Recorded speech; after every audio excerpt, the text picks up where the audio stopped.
6 months of racing, hundreds of heats, and we're down to tonight and these two teams, Ipswich Witches and the Leicester Lions. Who will be your 2025 ROWE Motor Oil Premiership champions?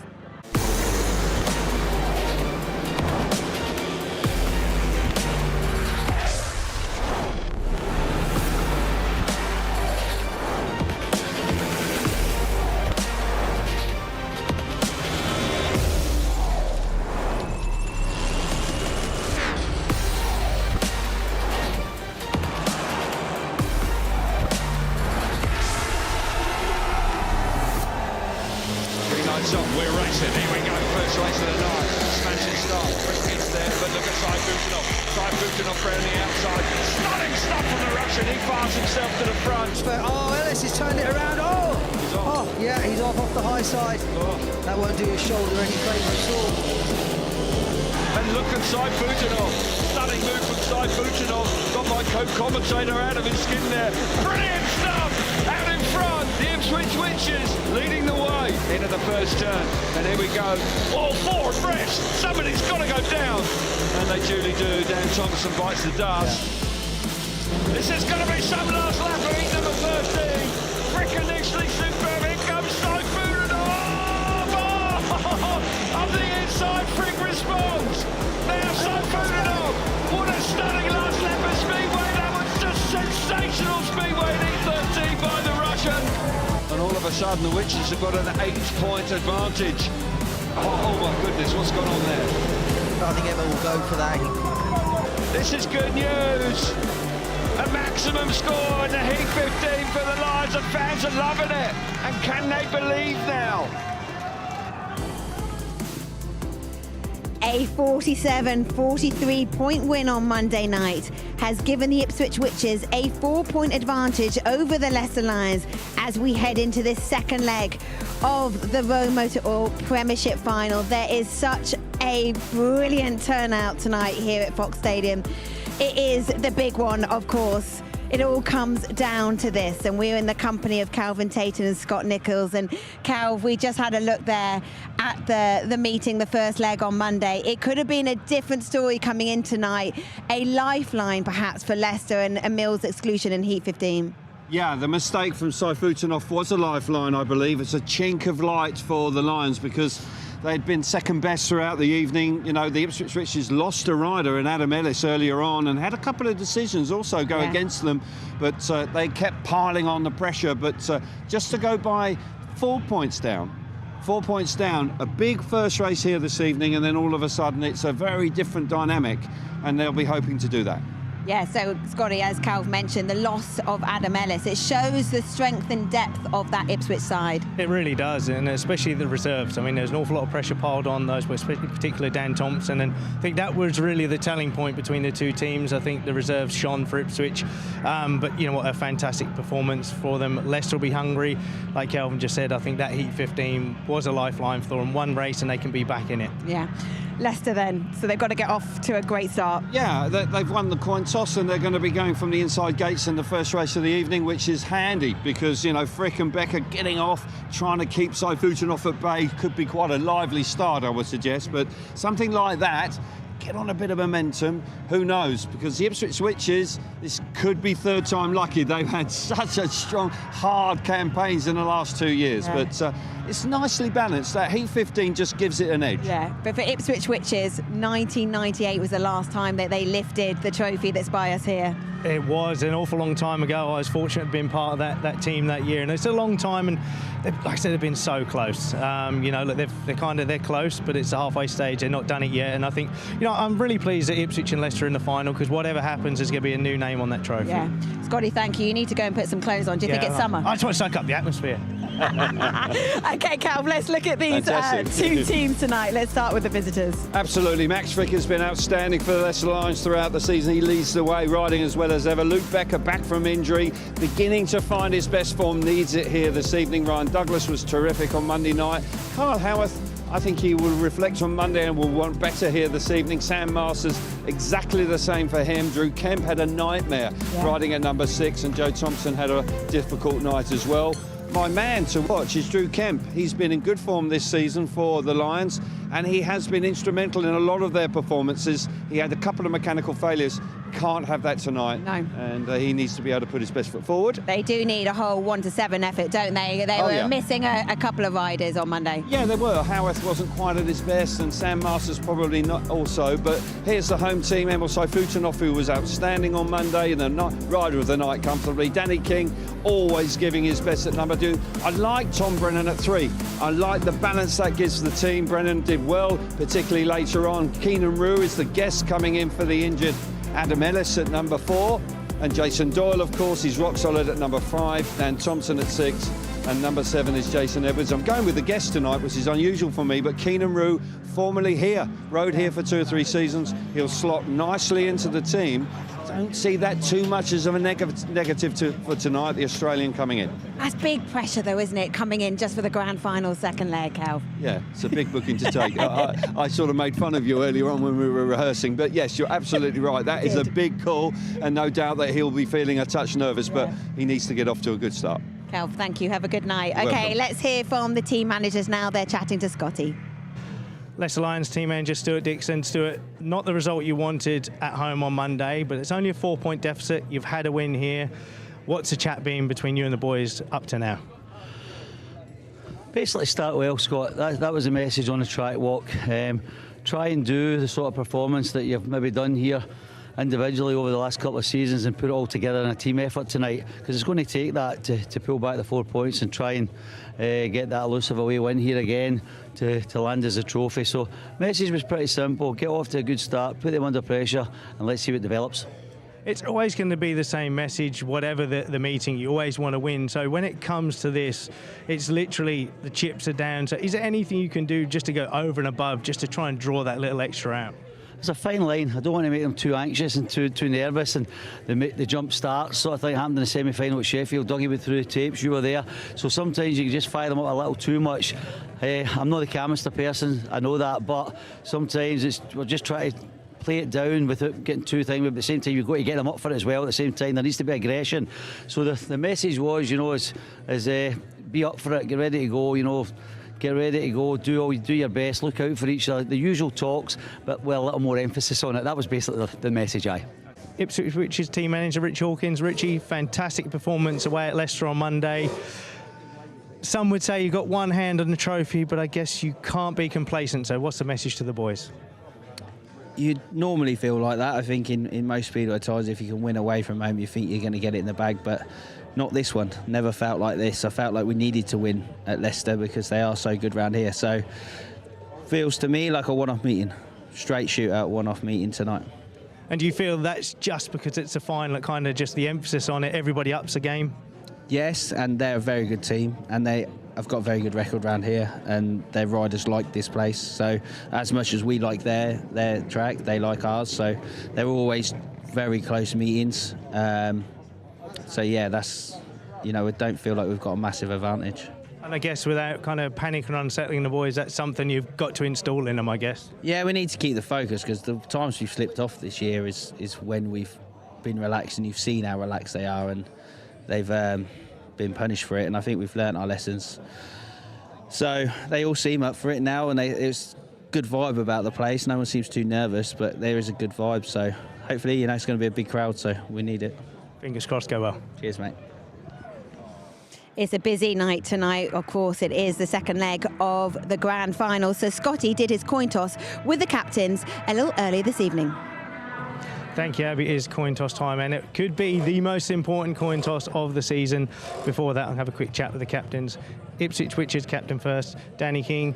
Danny, an unbelievable performance by the boys away at Leicester. Obviously having the knock to Adam Ellis early on, but an awful lot of pressure on the boys. But you come away with a 4-point lead. You must be happy. What's the mood like in the camp? Yeah, it's good. It's not an ideal start to the final, was it? But we rallied together well, and we managed to cover, and we got the result, which is obviously big, but it's only halfway, and it's going to be a tough night. We know how good Leicester are here. And I guess in that moment, is it hard to kind of maintain that focus? Because without realising, you start thinking, oh my God, what are we going to do to sort of replace Adam and stuff like that for Thursday's rematch? Yeah, I mean, it was tricky, but we had Dan at reserve, and which was quite lucky because Adam had just come out of that berth, and if we had lost him at reserve, it would have been a different story. But as I say, we rallied well, we covered well, and we got the result. Okay, thank you, Danny.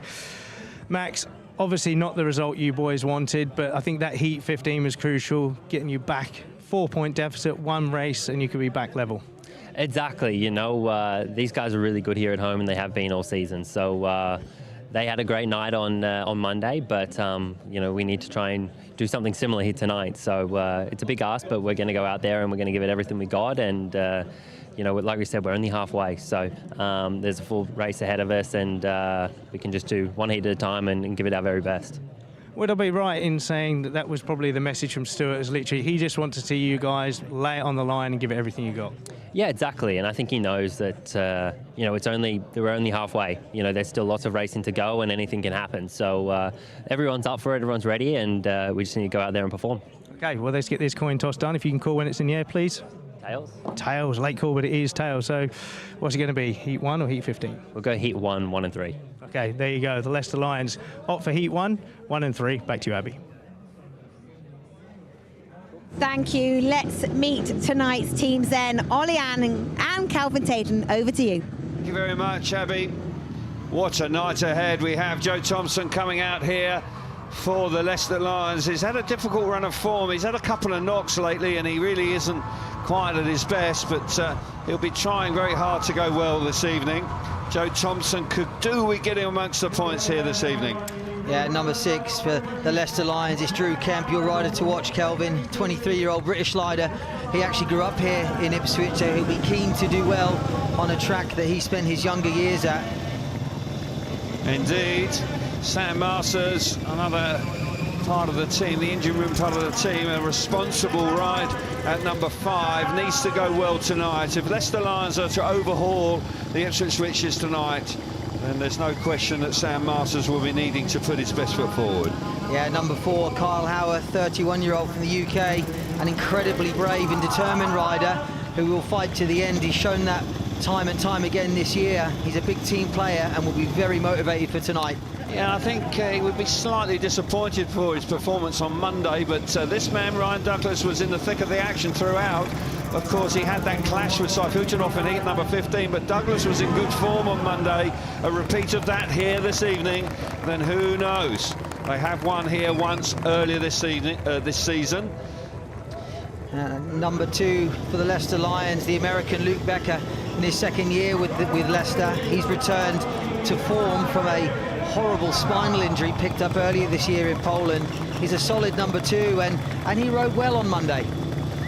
He did, and he will need to do something similar here this evening. And Max Frick, who's been outstanding for the Leicester Lions throughout the season, again was rock solid on Monday, and he will have to reproduce that. And coming out in the first race, they are 4 points down. Can Max Frick get off to a winning start in the second leg here at Ipswich? Now the home team, Jason Edwards coming out here as the number 7 rider, signed just about after the halfway point, but has done well and picks up very useful points. Jason Edwards, a very popular man.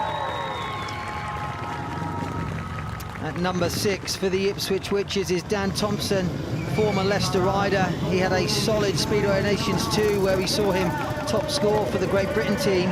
He's dropped down to reserve recently. He's a good starter, his home form is good, and he's likely to be a trump card for Ipswich tonight. So Jason Doyle coming out, and 40 years of age now, recently had a birthday earlier this week. And Jason, who's been riding here for several seasons, is a fan favourite, and he would dearly love to win the championship with the Ipswich Witches. At number 4 tonight for Ipswich is the guest, Keynan Rew. He comes in for the injured Adam Ellis, who took a nasty knock at Leicester on Monday. Keenan's a former Ipswich rider who knows this track well. Technically, he's very sound on the motorcycle, and that will suit him here tonight. Indeed it will. Tom Brennan, who rode well on Monday night, went round the Hydroscand Arena very well, particularly late on, had a couple of very useful wins indeed. And he was a signing for 2025 and has been quite a hit. Brennan at number 3 this evening will be keen to go well. At number 2 for the Ipswich Witches is the captain, Danny King, 39 years old. He's someone who will give 100% for his team.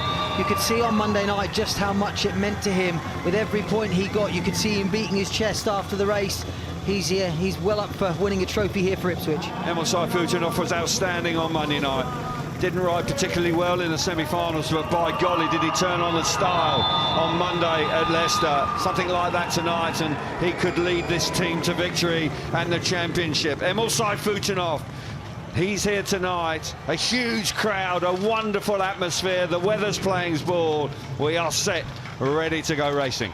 Abby, down to you. Yeah, we all are ready to go racing, literally. That's what the atmosphere feels like. There's so much hanging on this. Of course it is. It is the grand final. So if you want to be part of the conversation, the hashtag tonight is IpsLi. We'll be back with the action and the start of this return leg of this grand final after this.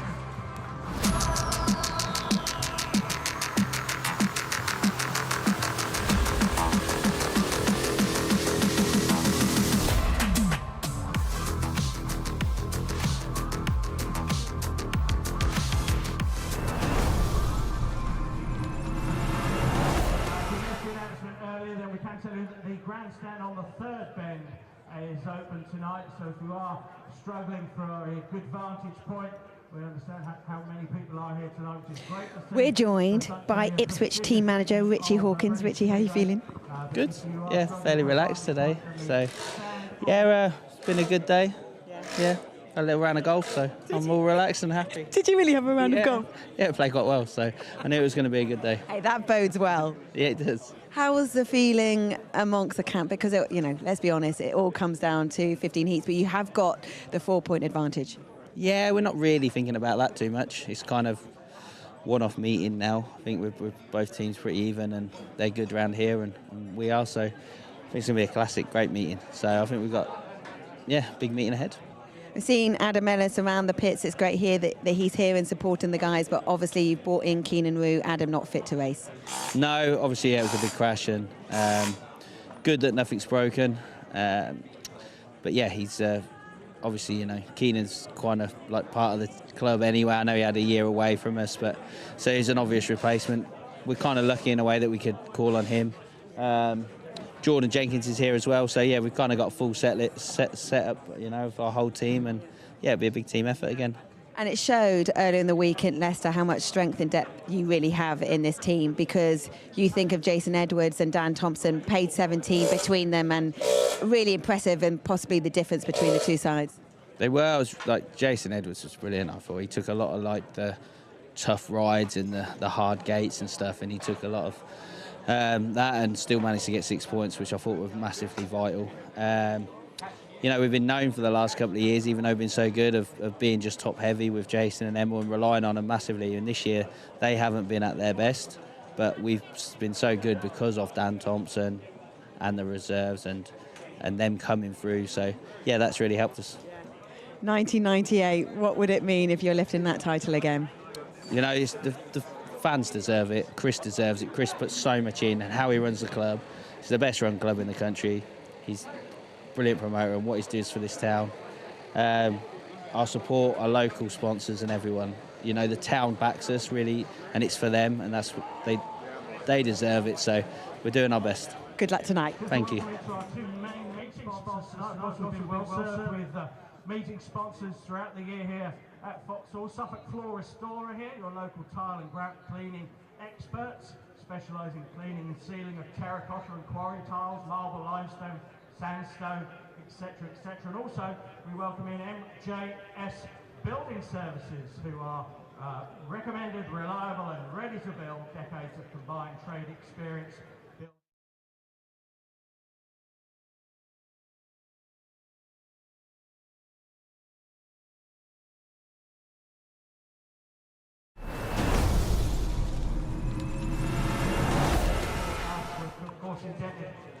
Welcome back to Foxhall Stadium and the return leg of this grand final between the Ipswich Witches and the Leicester Lions. It's time to go racing. Your commentary tonight is Ollie Allen and first Calvin Tatum. Thank you very much. What a night ahead. Finally poised, as we've spoken on several occasions already on the build-up to the opening race, the 5-1 last Monday for the Leicester Lions, just to come here just 4 points down. Still, of course, they lost at home, but nonetheless, they were really taking a hiding on Monday, and all of a sudden they halved the deficit in one race. And they come into tonight with a little bit of hope. Possibly tinge of pressure on the home team. Gates 1 and 3 for Leicester Lions in the first race. Ollie alongside me. Ollie, a big night ahead. Can the Leicester Lions turn this around? Yeah, I think it's possible. Leicester have won here previously this season, so it's not out of question, but they are going to need to start well. They're going to need to start strongly. I think if Ipswich start off well and build their confidence, it's going to be an uphill battle. Be hard to battle back. Ipswich, which is coming so close in the last couple of years, particularly 2 years ago when they had an 18-point lead at Sheffield, got overturned. Stuart Dixon, of course, they got this far last year and just got out-battled by Bellevue. Doesn't want that to happen again. Doesn't want to see his team run out of steam at the vital moment. I must say, Saifutinov really did turn up on Monday. Some of the, particularly the ride in Heat 13 was truly spectacular. And there's no doubt that if he can ride like that, then Ipswich will be in a safe hands with the #1 man coming out here. Heat line up for the first race of the evening. Luke Becker off the inside gate in the yellow helmet colour. Danny King out of gate number 2 in blue. Max Frigg will start from gate 3 in white, and Saifutinov going from the outside in the red helmet colour. Max Frigg had no hesitation in taking gates 1 and 3. He won the coin toss, so Heat 15 is for Ipswich. They will have the choice there, but it's a possibility that the championship may be decided by that point. So fully understand why Max Frigg took gates 1 and 3 here in the first race of the evening. Here we go then, first race of the night. Tapes are up. Saifutinov has missed it completely. Don't quite know what's gone on there. Did the green light come on? He stopped on the track. Confusion here, chaos here in heat #1 with the Leicester Lions. And now the red lights come on. Clearly something didn't quite go to plan. The tapes did go up very quickly indeed. And our referee, Seth Perkin, has stopped the race. Now, whether the green light didn't come on, it looked to me like Saifutinov was looking for a green light and didn't see it. Yes, there's certainly some confusion going on there, and it's unlike a rider like Emil to sort of miss the start like that, so there was clearly an issue. Here we see it Have again. a look again, see if the light comes on. Doesn't look like it came on, did it? We can't see it there unless it's further away. No, but the other 3 riders did go. Interesting decision for the referee now. Yeah, you can see Emil's not ready at all. He's not looking down at the tapes. There's obviously an issue there. So Seth Perkin, the referee, will have to make a call here. Will it be a restart with all 4? Was there an oversight where the light's not working or something not... but that was certainly an ideal start for the Leicester Lions. They had got away and they were controlling the race. But what exactly has gone on there, I'm not entirely sure. But Emil Saifutinov clearly unhappy about, I would suggest, not seeing the green light, Ollie. That's the only thing I can assume that he was missing.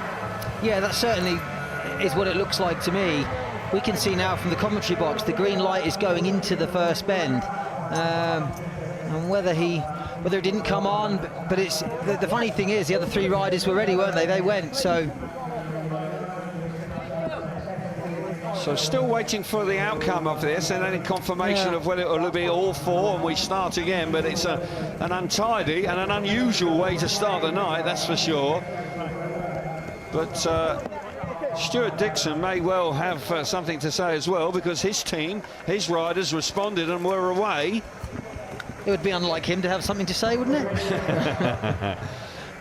So riders just appearing, but a lot of confusion.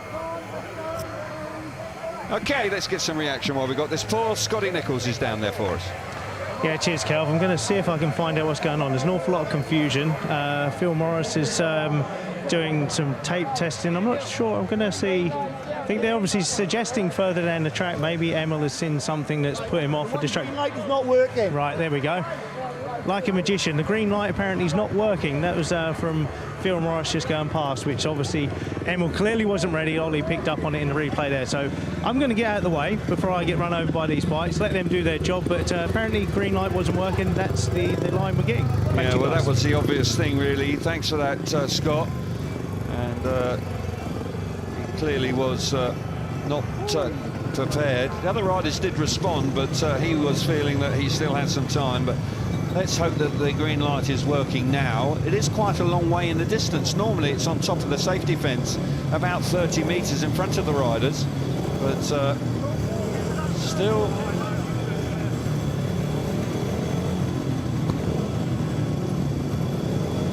So riders, team managers, mechanics, all getting involved here, but it does appear that we are ready to go racing once again. Restart for heat number 1. Becker on the inside in yellow. Danny King out of gate number 2 in blue. Max Frick will start the race from the gate number 3 in white, and Emil Sayfutunov from gate number 4 in red. So I can't quite, from our commentary position, I can't see exactly where the green light is. It's a lot further in front of riders than you would ordinarily experience, but obviously, clearly, that man didn't see the light come on, and that was confirmed by Phil Morris.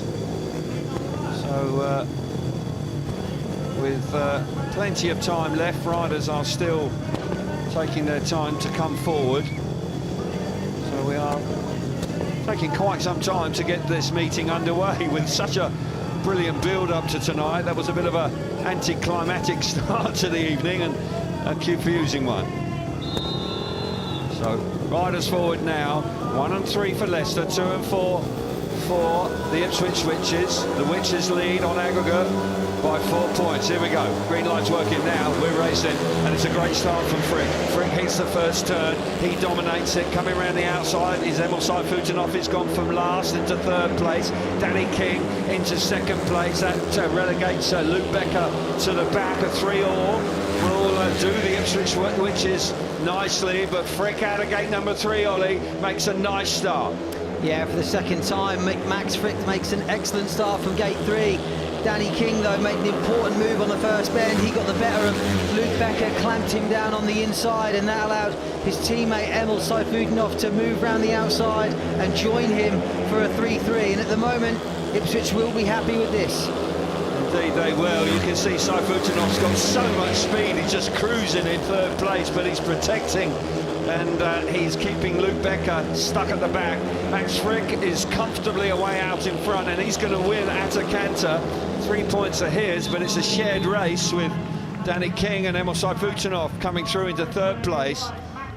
And as a consequence, the 4-point advantage on aggregate is retained. They move on to 50 points, the Ipswich Witches, and 46 for the Leicester Lions. The result of heat number 1, finally, Max Frick wins the race, 3 points for him, 2 points for Danny King in 2nd place, 1 point for Emil Sayfutunov in 3rd, and Luke Becker missed out in heat number 1. Dead right about Danny King. King gets the better of Becker on the run to the first turn here. Handy move. Yeah, it's Max Frick in the white helmet that makes a really fast start, but Danny King, he does the important thing. He gets over the top of Luke Becker on gate 1, and he makes sure, look how tight Danny King rides down the back straight. He knows where the sort of pressure is from Luke Becker. He gets that line covered, and that allows Emil room to move around the outside and get into 3rd place. And like you commented on during the race, Kelvin, Emil had loads of speed in 3rd place. You could see that he was just sort of shepherding his teammate Danny King, and he looked good again. Indeed he did. Just gate number 4, when I had a look at it, does look a little slick. Scotty Nichols also pointing that out as well to me, that gate 4 hasn't got as much grip as gate number 3, and so it proved in the first race of the evening. Riders for heat number 2 have been released, and they're making their way out onto the track. Dan Thompson and Jason Edwards scoring a whole hatful of points on Monday night, and really did play their part in the victory away from home. If they can produce something like that, then there's no doubt that they'll be very pleased, and Richie Hawkins in particular will be very pleased. Now, this man is my man to watch for the Leicester Lions tonight. He has ridden well for them throughout the season, but he had a whole hatful of issues. We saw plumes of smoke coming off his bike. It appeared that he had 2 clutch failures. He'll be hoping that they're fixed for tonight.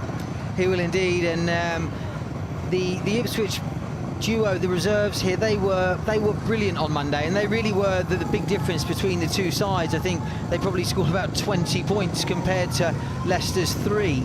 So if the reserves perform in the same way tonight, there's no doubt Ipswich will have this meeting in the bag. Line up for number 2, Dan Thompson, who rode well on Monday. He's coming out of the inside gate in the red helmet colour. Drew Kemp, we were just chatting about him. He's gate 2 in white. Jason Edwards, gate 3 in blue, and gate number 4 in the yellow helmet colour is Joe Thompson. The Thompson's twins here out on gates 1 and 4. Joe, the brother of Dan, has been out of form recently, low on confidence. He needs a good ride, but gate 4, I tell you what, it is quite dry and possibly not the best place to be starting from. So with Edwards and Dan Thompson starting from gates 1 and 3 here, the pressure is on Drew Kemp. Can Kemp do what King did, going to the first corner? He'll need to, because Dan Thompson, I tell you what, has been riding well and with confidence of late. So riders coming forward. Still the 4 points in it on aggregate, 3 all here tonight on this evening's meeting after the very first race of tonight. Green light works, that's handy. Tapes are up and we're raring into the first turn, and it's good news for the Ipswich Witches. Man on the inside, Dan Thompson gets there, coming around the outside is Jason Edwards. Edwards once again proving to move nicely there, but Drew Kemp has moved into second place. Edwards just running too wide in turns 3 and 4. Keep your eyes on Drew Kemp. Kemp is winding the throttle on, stretching the cable, chasing Dan Thompson. Yeah, Drew Kemp looking fast in second place. You can see he's got the bit between his teeth. He wants 3 points here for Leicester. He moves wide coming into turns 1 and 2. Going to make a long straight down the back straight to try and make ground on Dan Thompson. Thompson out in front. Drew Kemp working hard in second place. They pulled away from Jason Edwards and Joe Thompson. We're into the last lap, and it's a heat advantage, which is good news for the Ipswich Witches. But one last chance now for Drew Kemp. Kemp on the outside, Thompson on the inside, and Thompson has that covered. Good effort from Kemp in second place, but just not quite enough. But a handy result for the home team, and their advantage now is up to 6 points, and there's no question that is handy. Gates 1 and 3 proving to be very useful in heat number 2 to the dynamic duo of Edwards and Thompson, who are riding really well at this late stage of the season. Thompson, 3 points for him. Hard charging Drew Kemp back in second place, 2 points, 1 point for Edwards in third, and Joe Thompson misses out in heat number 2. 54 to 48 on aggregate now. Yeah, Dan Thompson in the red helmet. He makes a good start here from gate 1. He's got the first bend under control. He'll have a look on the back straight in a minute, and he sees his teammate Jason Edwards on his outside. But Jason just drifts. He runs a little bit past turn 3 there, possibly slicker than he expected, and overshot the corner. But Drew Kemp in the white helmet puts up a good fight here. You can see him using that wide line on turns 1 and 2. And as the race went on, he sort of made ground on Dan Thompson. Those two are certainly the quicker duo in the race. It was good effort from Drew Kemp. Yep, he had a right go, but the outside line just not quite working out. The shorter route proving to be the most efficient one in heat number 2, and Dan Thompson, the home rider, taking full advantage. Riders being released for heat number 3. Out we come. The replacement rider for the guest rider here this evening is Keynan Rew, the Australian, coming in for Adam Ellis. We wish Adam Ellis all the very best after that nasty fall he sustained on Monday night. But Keynan Rew rode for the Ipswich Witches last season and the year before that as well, so he's very familiar with these surroundings, so won't be too much of an adjustment for him in that regard. It's just the stature of the meeting is the real challenge for any rider taking a guest booking at this very crucial part of the season. So Tom Brennan also rode well on Monday. Douglas, I must say, rode superb. He really did get amongst the points. Carl Howarth will be looking for a little more here tonight after a slightly below par performance on Monday.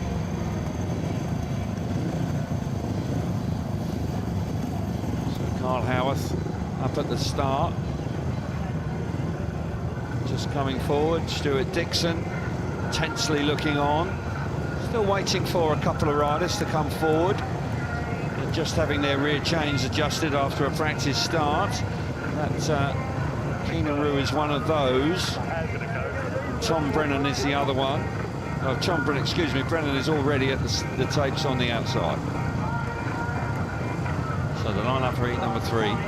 Ryan Douglas on the inside in the white helmet colour. Keynan Rew, gate number 2 in blue. Carl Howarth out of gate 3 in yellow. And Tom Brennan will go from the outside in the red helmet colour. Now, first 2 rides, you could see it's difficult to make the start from the outside gate. And you've got to believe the Leicester Lions, who have slipped 6 points down after 2 rides, they will be keen to try and take advantage of possibly the advantageous great gates here in gates 1 and 3. Here we go then. 3rd race of the night. 6 points down, the Leicester Lions. We're going.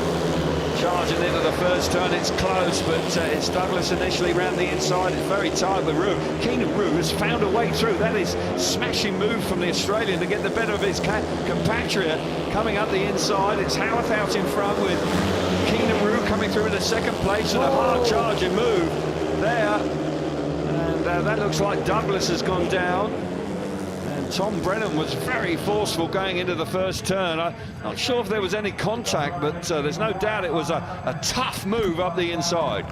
Yeah, it was a tight first lap there. You could see Brennan and Douglas both sort of jostling for that inside line on the first lap, and like you say, a forceful move from Brennan into turn 1, and it'll be interesting to see if there's any contact. Keep your eye on Brennan here in the red helmet colour. He goes very tight across gate 2 into turn 1, and yeah, there's contact there on Douglas's left leg. So Douglas has gone down. Referee will have to make a call on that, whether he feels that Tom Brennan was at fault or whether Ryan Douglas could have done a little more about it. I fear for Brennan, actually, because he was the one that sort of took that really very narrow line going into the first corner for the 2nd lap. But good to see that Douglas is making his way back. No damage done to the body. Bike might have been a bit knocked about. That's making its way back now as well. But Seth Perkin, our referee this evening, will need to make a decision on what way that goes, because it's not the first corner. See it again, very narrow entrance for Brennan, trying to turn the bike as hard as he can. He is, and Brennan's argument will be he hasn't deviated from his line. Brennan's managed to hold quite a tight line there. Douglas's argument will be he couldn't get into the corner because Brennan was there. So I fear for Brennan, like you do, but it could go either way. Because if Brennan is excluded, then an opportunity for the Leicester Lions to grab an advantage out of heat number 3. Max Frick and Joe Thompson just reflecting on what's happened so far this evening. See it one more time there, as you say, over the gate number 2, a narrow entrance. He's turned the bike nicely, he hasn't moved away, but there is a little bit of contact on the left leg of Ryan Douglas, and that unsettles him clearly. Judging by the cheer, it sounds like Douglas is gone. Can't see the exclusion lights on. Now I can. So Ryan Douglas has been thrown out of the race, which is a bit of a surprise and a handy result for the home team. Stuart Dixon will be not best pleased, I would suggest. He would probably have felt that he had every chance of his rider being back in the rerun, and got to say, not an easy call, but one that I wasn't expecting to go that way. No, I fancied it to go the other way as well, but in Brennan's defence, he held a tight line, he kept on that line around the first and second bend, so... Yeah. There we go. Yeah. So 3 riders back in the rerun, so nothing going for the Lions, but an opportunity now for the Ipswich Witches, you know. Restart of heat number 3, no rider on the inside. Ryan Douglas has been excluded. Keynan Rew will come out of gate number 2 in blue. Gate 3 in yellow is Carl Howarth. And Tom Brennan back in the race, off the outside gate in the red helmet colour. All the pressure now on the Lions with Carl Howarth. Can he jump out of the start and dominate it and keep a bit of a damage limitation? 6-point advantage after 2 races tonight for the Witches. A good start for them, not the start that the Lions needed. They needed to be battling back here to try and square it all up. Stuart Dixon, I sense, will be seething inside. Oh, yes. No doubt about that. Yeah, and looking at the lineup now with no rider on gate 1, it certainly does Keynan Rew a favour, because even if Howarth makes a slightly better start, it gives Rew room to play with going into turn 1. I must say, Keynan Rew did remarkably well to get up the inside of Ryan Douglas. I didn't think there was any room there, but he crept right round the inside and quite possibly used some of his tracker knowledge to actually get the better of Douglas to squeeze into second place. So here we go then, second time of asking. Heat number 3. Shapes up, and what a start from Brennan. It's tight to the first corner.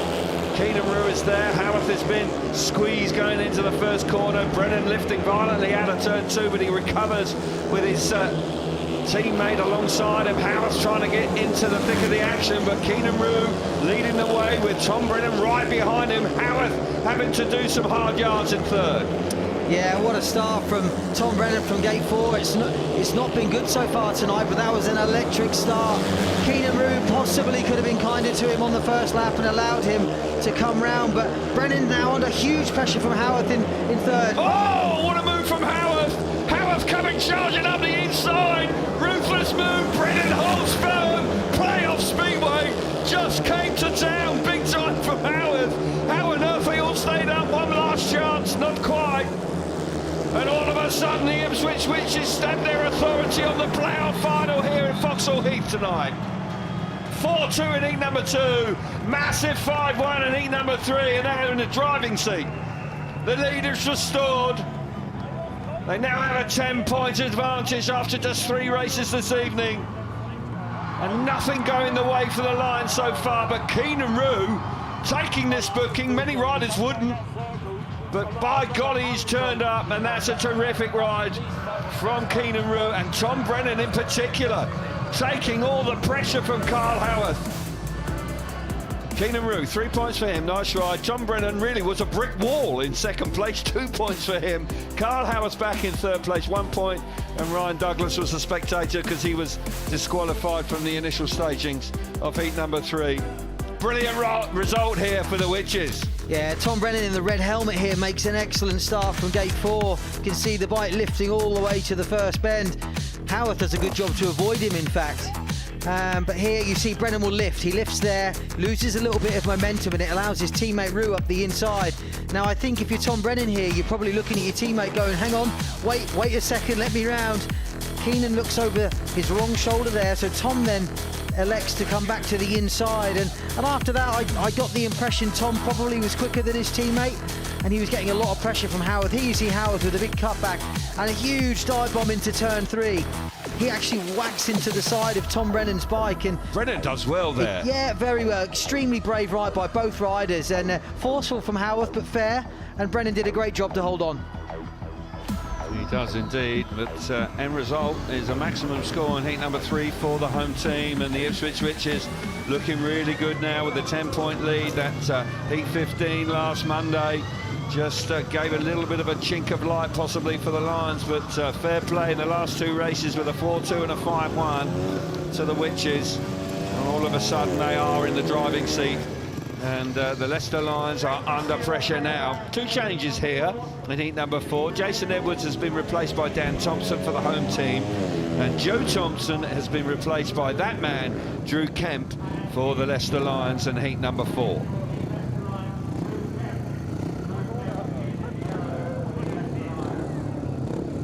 So Drew Kemp out for the second time here and on his second machine. Hopefully he'll be hoping for a better start on that one. Line-up for heat number 4. We've got Drew Kemp out for the second time this evening on his second machine. He's a reserve replacement. Reserve replacement also, Dan Thompson replaces Jason Edwards at gate number 2 in blue. Sam Masters, his first rider tonight. He comes out at gate number 3 in white, and off the outside in red, likewise his first rider of the evening, former world champion Jason Doyle. And Doyle will be pleased to have seen that somebody's made a start from the outside. Tom Brennan in the previous race. He'll be buoyed by that, but can Masters and Kemp battle their way back, because they're on the back foot now? They have been hit hard by the Witches in the last 2 races, and a heat advantage for the Leicester Lions.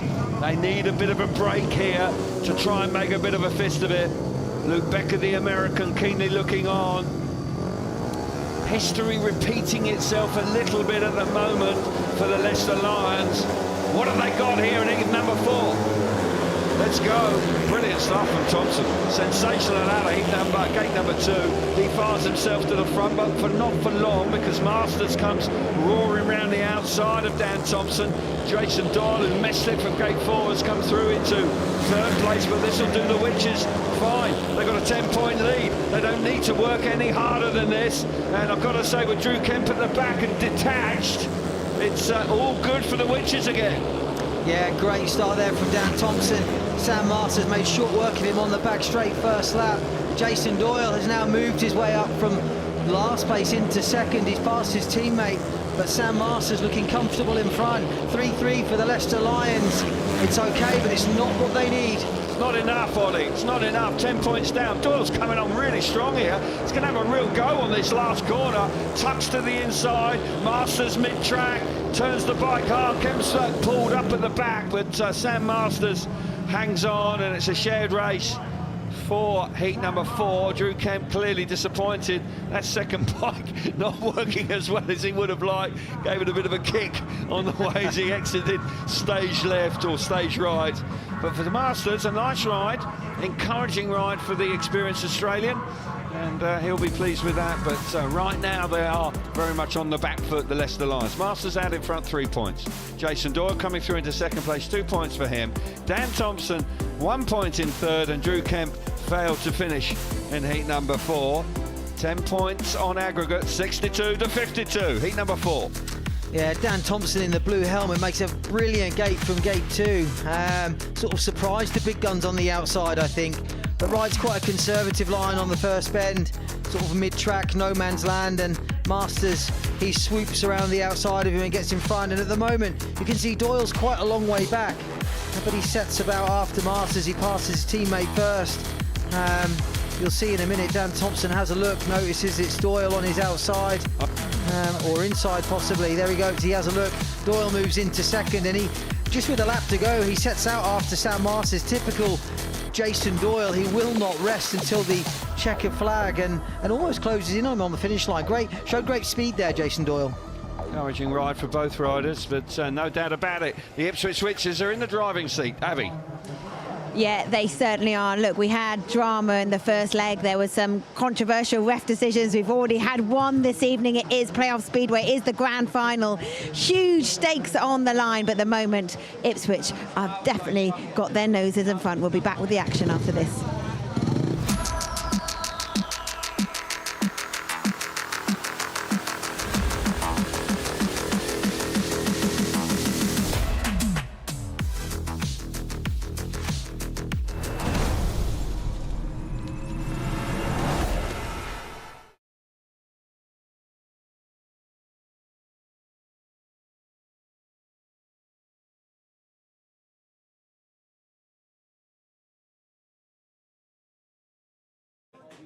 We're joined by Stuart Dixon, the team manager of Leicester Lions. I just mentioned off air that I'm nervous. Stuart said, I'm not. I'm not for some reason. I don't know. Pretty calm, same as I was on Monday. You can run the riders, talk to them. Everybody seems quite relaxed. We're all focused, and we're here to pull off a big surprise. You've won here before, so you could absolutely do it again. Jen Croston won here before, I've been reminded. She was standing team manager that night. But I have won previous seasons here, so we're technically both correct. But no, we have, and I think that gives us a little bit of optimism. We know what we're going to do. We need to start well. If we don't, it could be a long night for us. But the plan is to start well and put them under pressure. And Heat 15 on Monday was important because it could have been a different situation. It could have been 12 points of deficit. 100%. The fact that it's 4 points, still no ideal, but as you said, if we'd been maybe 8, 10, 12, it's a tall order.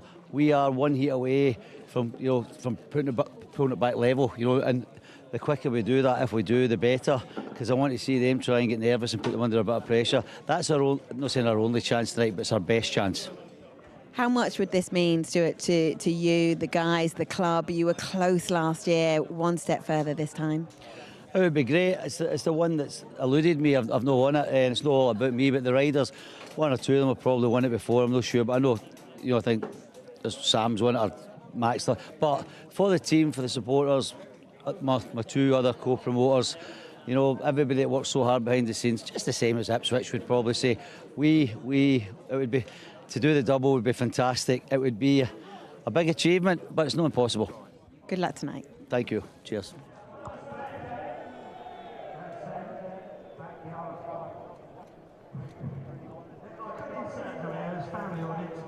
Happy 20th birthday on Sunday for Chloe on the back straight. Love from Mum, Dad and the usual back straight crew. Keith Hill says, please can he wish his lovely wife Julie, David, Daniel and Robbo. Say hi to all those. Also welcome to Foxhall, to his Leicester friends, Mary, Terry and Scott. Terry Scott, he doesn't carry on, isn't it? We are sat behind the Jason Door flag on the back straight. Also thanks to Neil, Boz and James for bringing the Gen X Road show here with us tonight, which is over there, Gen X Radio Suffolk. Once again, doing great work for the Witches in 2025. Please can we shout out Amber in the sponsors box tonight for a belated birthday.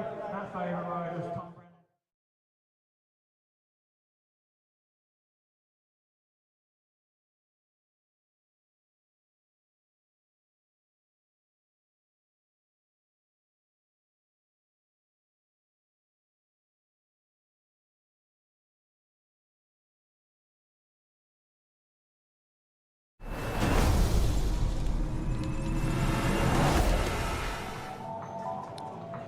Welcome back to Foxhall Stadium for this second leg of this Premiership Grand Final between the Witches and the Leicester Lions. After 4 heats is 62-52 on aggregate. Ipswich have got off to a great start. We've got plenty more live bikes coming up on TNT Sports, including the penultimate round of the World Superbikes this weekend in Estoril in Portugal. We'll have action across the weekend with race 1 getting underway 1:30 Saturday on TNT Sports 2 and Discovery Plus.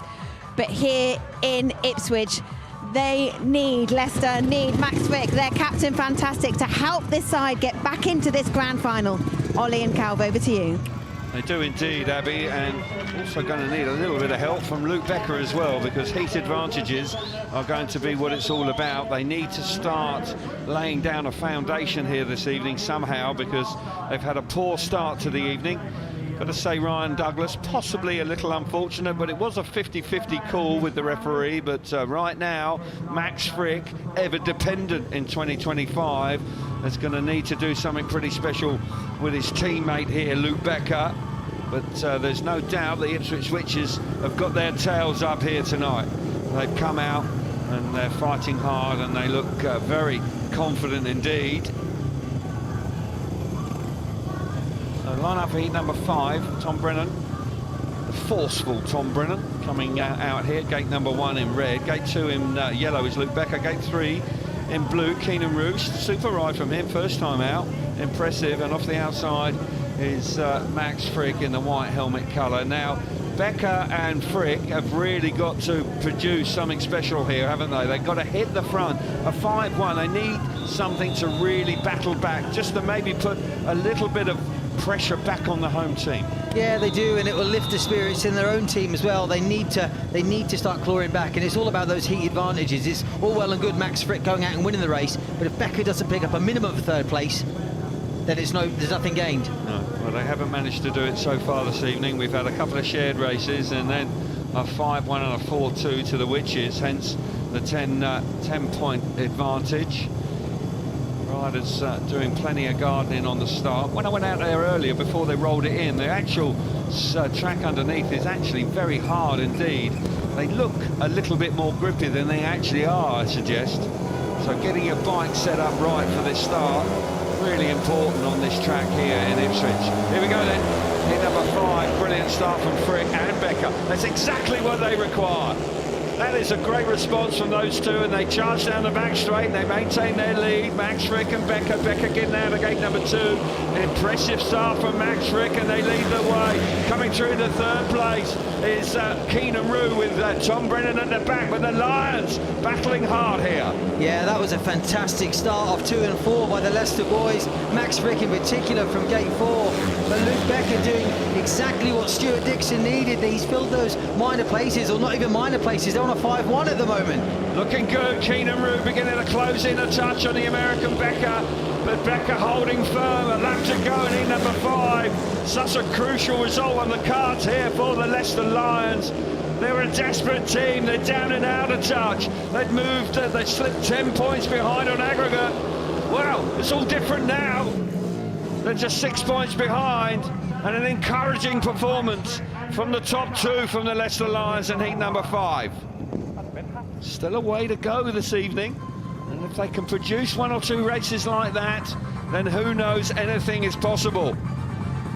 But they close in 2 points on the evening and just 6 points now on aggregate, and Max Frick and Luke Becker doing the business for the Leicester Lions in heat number 5. Frick, a lovely rider, and out of gate number 4, impressive. 3 points for him, 2 points for Becker in second place. Keynan Rew once again showing good speed in third place, 1 point for him, and Tom Brennan, a little surprisingly, missing out in heat number 5. Let's watch it again. Yeah, Max Frick here from gate 4 in the white helmet. He makes a really good start, but what's important here is Becker from gate 2. He gets across Brennan, who's on gate 1, and that allows Leicester to control the first bend. You can see the Leicester boys on the back straight looking at each other. They're riding together as a team. Max Frick now out in front. He stretches his lead, but Luke Becker looked really impressive in second place. And that 5-1 by Leicester is exactly what they need, and hopefully it will give confidence to the rest of the team to start fighting their way back. Yep, so a bit of respite for the Leicester Lions after the Ipswich switches had hit them hard early on. But a little bit of a recovery mission there. Can they keep it going? 6 points is the deficit now, with plenty of races to come, so there is time on their side to be able to get right back in it, but not going to be easy. Drew Kemp back out there. Maybe the bike will be behaving this time. Maybe that kick up the backside it gave his bike, maybe just being able to behave a bit better this time. But we don't know if it's the first or the second bike, possibly the first one, because he did actually have quite a good ride on his first bike in heat number 2. They've got gates 1 and 3 here, but Emil Saifusinovs is out. He's no easy man to beat. Danny King also a hard charger. Line up for heat number 6. Sam Masters on the inside in the white helmet colour, a winner, first time out for the Lions, up against Emil Saifusinovs in gate number 2 in red. Gate 3 in yellow is Drew Kemp, and Danny King, the captain of the Ipswich Switchers, will start from the outside in the blue helmet colour. 6 points, 63 points on aggregate to 57. Richie Hawkins, got to say, has remained remarkably cool throughout, actually, these 2 race meetings so far. Jason Doyle keenly looking on. He's out the very next race, but can Sam Masters and Drew Kemp grab something out of heat number 6? But it's not going to be easy when you've got Saifusinovs and King to beat. No, King, somewhat of a home track expert here. He's been here a long time, knows his way around, and Emil really is one of the top performers in the league. In the world, you would suggest? Yes, world. That ride on Monday against Max Frick in heat 13, well, you don't see many better races than that. Here we go then, heat number 6, the green light is on and the tapes are up, and a brilliant start on the inside from Sam Masters. He hits the front, followed through by Emil Saifusinovs coming off the corner. Danny King comes around the outside, putting pressure on Masters. He moves into second place. Unfortunately for the Lions, we've got Drew Kemp out the back. Danny King pushing hard in second place, trying to find a way through. Squares the corner off. Saifusinovs doing the teamwork back in third. Yeah, brilliant start from Sam Masters from gate 1. He moved wide on the first bend, and he's under pressure from Danny King, the Ipswich captain, coming in wide into turn 1, looking to cut back. Dive up the inside into turn 3. Oh, he's down. Sam Masters bites the dust. Danny King charged up the inside. Not sure if it was contact, but it was building up so nicely. But unfortunately for Sam Masters, he finds himself off the bike. Yeah. That was one of the most stylish get-offs I've ever seen. He kind of slid on his feet. Well, wait till you see the slow-mo. Just trust me. It's the playoff final second leg. Yeah. So if you're going to be stylish, this is the time of year to do it. This is good. You see Sam Masters here in the white helmet. He's taking a tighter line into turn 1. Danny King opted to go in wide, cut back. Danny now lines up a dive bomb into turn 3, and big contact. Definitely. I think King will go for that. Keep your eye on Masters. Here we go. Stands up. There we go. He's on his feet. Mate, if you're going to do that, then you deserve to be in the rerun. Yeah. No doubt about it. The ref sees that, he's back in. There is a bit of a clout there on the way in. As I say, a very graceful get-off there from Sam Masters. He'll be pleased with that, and hopefully he'll be pleased to see the result. But for Drew Kemp, clearly his woes continue. Yeah. A lot of negative body angling. Danny. Superb move from King here initially, trying to get the better. It does set him up well. Yeah, goes in wide, and it allows him to get his bike straighter earlier coming off the corner. Allows him more speed down the back straight, and I think it's a fairly easy decision for the referee, that one. So we haven't heard the referee's decision just yet. Ryan Douglas, the Leicester Lions rider, was excluded with Tom Brennan earlier on this evening. Heat number 6, which way will it go? Will it be Masters or will it be Danny King? They are the 2 riders that were involved in the incident. He can't make his mind up, it's yellow or blue. So it looks like we've got 2 riders excluded here. Kemp's excluded for the being broken down, I guess. Yeah. So not a great result, actually.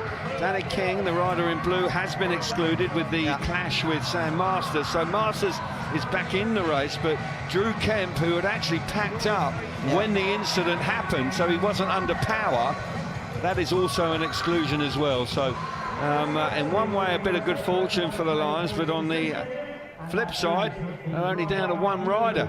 So the best they can do here with 2 riders is a 3-2 here in heat number 6. Drew Kemp, unfortunately, not having the night he needs to have for the Lions this evening.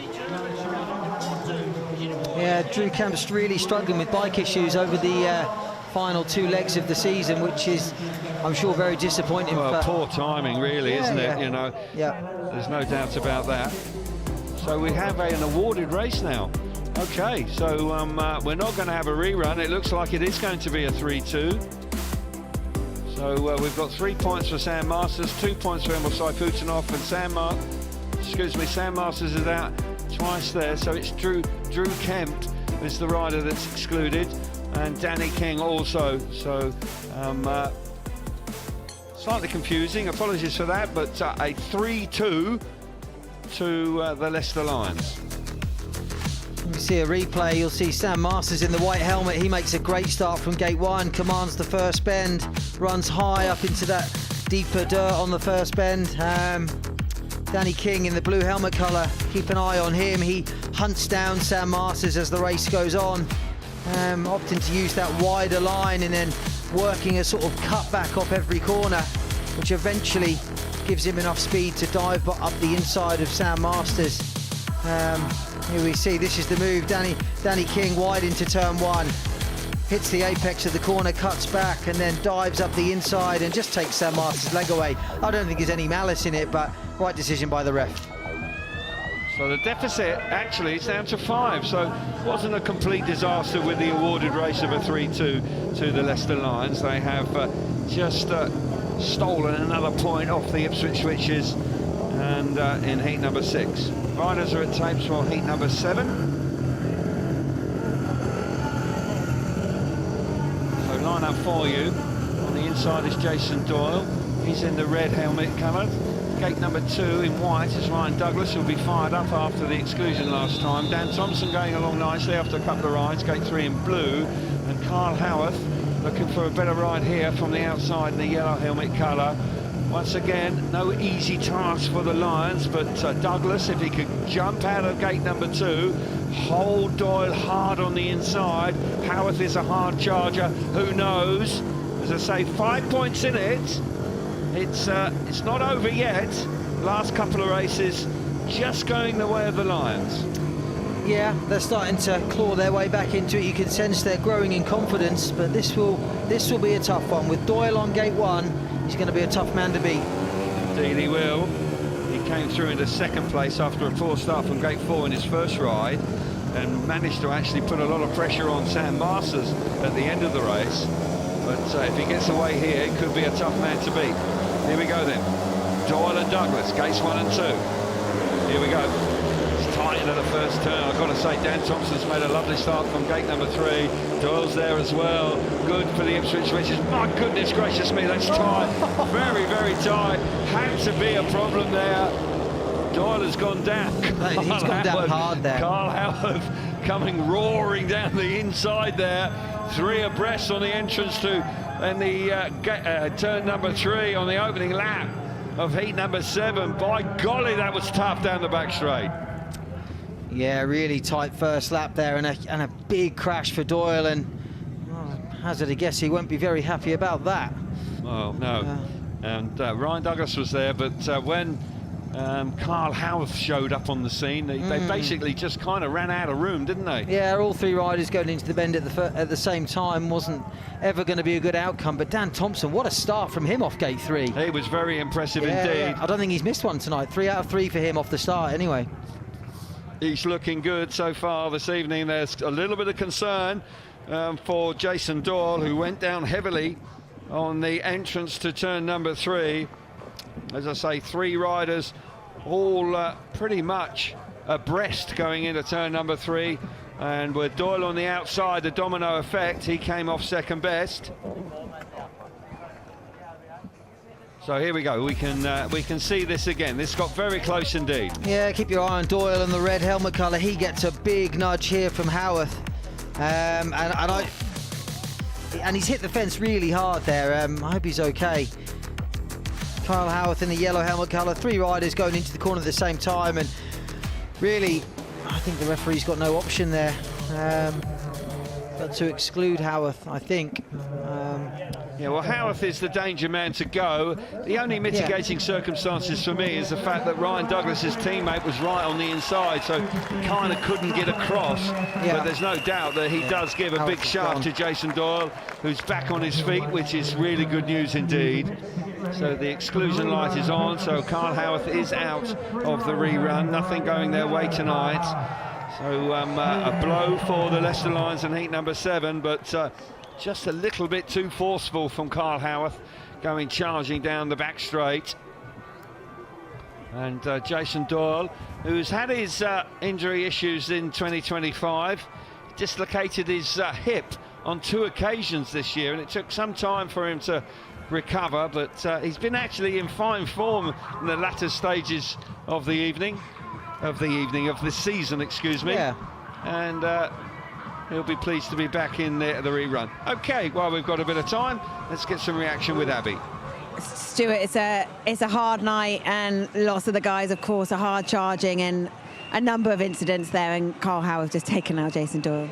Yeah, we just heard them shouting when you were interviewing me there, saying they never touched them, but I couldn't see it from where I'm standing. It's playoff speedway, it's hard. You can see we've come back with that 5-1, and all of a sudden the temperature's rising a little bit. So it's playoff speedway, it happens, it's hard racing. We just need to accept the referee's decision, get on with it. Yeah, how are you feeling? I'm okay.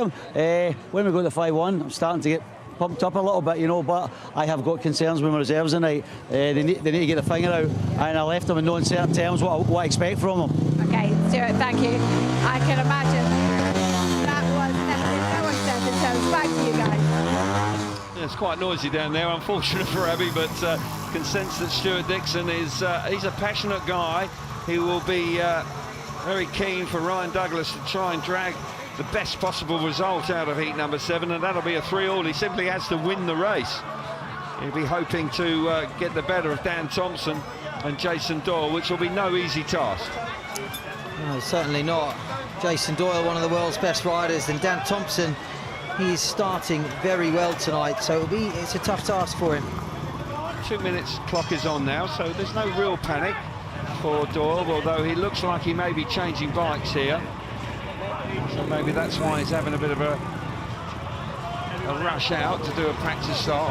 I'll try and confirm it. Yes, he has changed his bike here. That's very clean and tidy. And he will just want to do a practice start. So not ideal for Jason Doyle to change bikes here. Mark Seabright, his mechanic, will just check the rear chain. That will just have settled in, but he's got time on his side. It's about 1 minute and 20 seconds to go, but massive pressure on here for Ryan Douglas for the Lions. If he can nip away, this would be some result if he could win this race. Yeah, a lot of pressure on him. No doubt Stewart's made his feelings or sort of intentions clear, but Douglas, he's a good starter. He's more than capable of making a trap here, but he'll need to, because the Ipswich boys are riding well tonight. Restart of heat number 7. Jason Doyle on his second bike comes forward. He's in gate number 1 in red. Gate 2 in white is Ryan Douglas, and Dan Thompson will start the race from gate 3 in blue. No riders from the outside, but Carl Howarth being excluded. Richie Hawkins will be keeping his fingers crossed that numerically here they've got the advantage, and the Ipswich Witches can once again extend their lead and just pull away a bit. Stuart Dixon will be hoping to try and keep it to the 5-point deficit. 5 points behind, well, that's doable. Not quite sure where we were going there, but here we go then. Heat number 7, second time of asking. Away we go. Douglas has made it. He's got there. Brilliant stuff from Ryan Douglas. He dominates the first turn. Doyle trying to get there with Dan Thompson back in third place. How about this? Cometh the hour, cometh the man, and Ryan Douglas is that man. Doyle now beginning to wind it on. He's getting used to his second bike. Is he beginning to wind it on? Can he get the better of Douglas? Yeah, what a start, what a response from Douglas. Just what Leicester needed. Jason Doyle, like you say, on his second bike, he will not give up until the very end. We saw that against Sam Masters.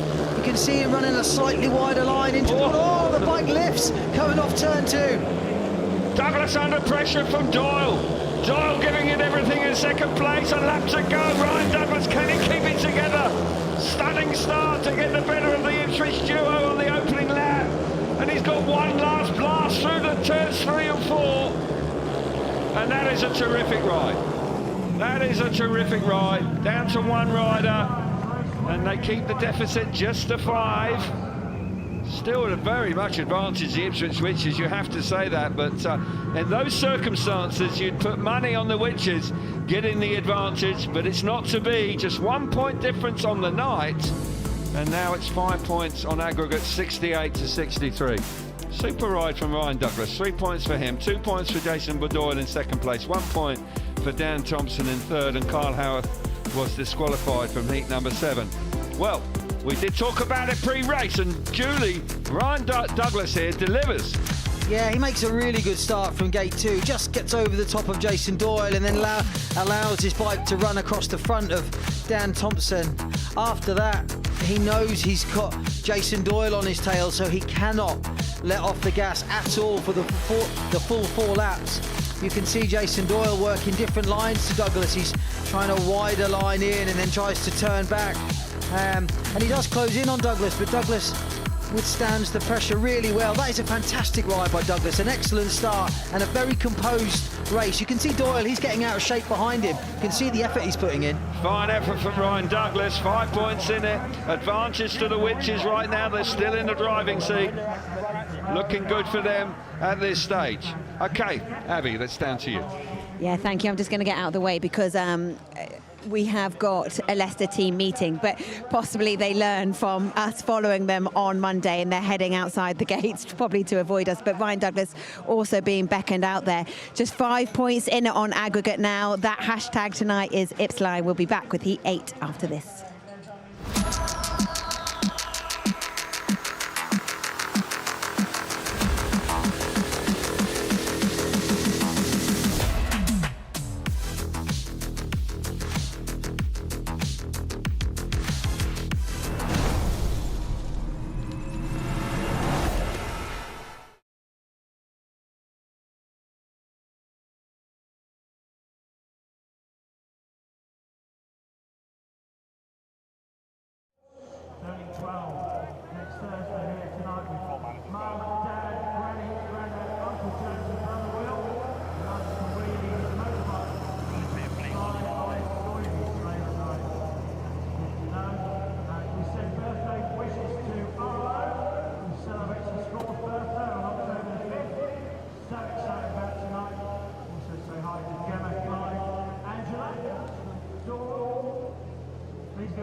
by Stefan Locke, who is the Mayor of Ipswich.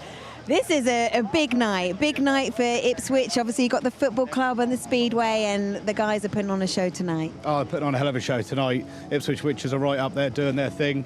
It's been spectacular so far, and we're not even halfway there yet. And a massive turnout, Stefan. It's so good to see these sorts of crowds here at Foxhall.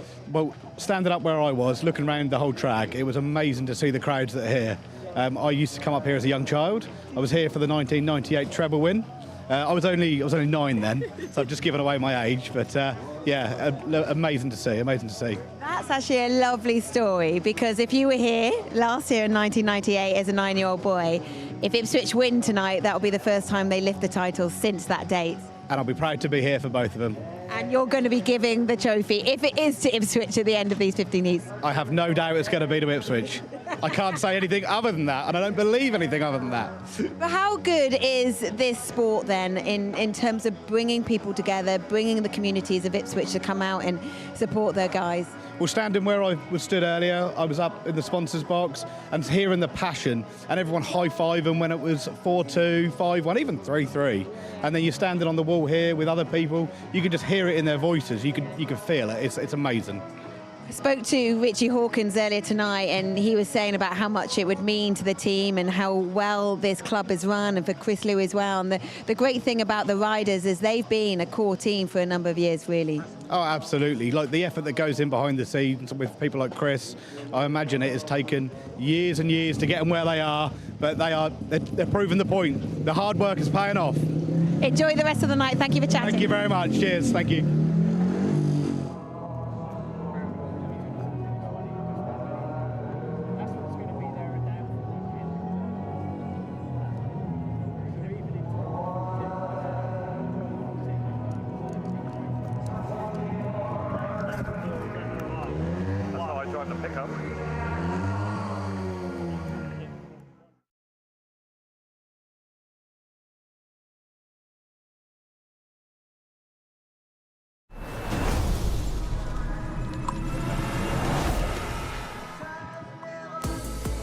So after 7 heats here at Foxhall, the aggregate score 68, 63. The Ipswich Witches do have a 5-point advantage over the aggregate score. And a reminder, it's not just Speedway and motorsport you can enjoy on channel, you can also enjoy cricket. We are the destination for England cricket this autumn and winter. On Saturday the 18th of October, England kick off their white ball series in New Zealand. That's just the appetizer though, because in November we turn our attention to the Ashes. Catch every ball exclusively live on TNT Sports and Discovery Plus. But here in Ipswich, it's time to resume this second leg of this grand final. Calv, Ollie, over to you guys. Yeah, thanks very much, Abby. Yep, racing about to get underway once again. Midway point of the second leg.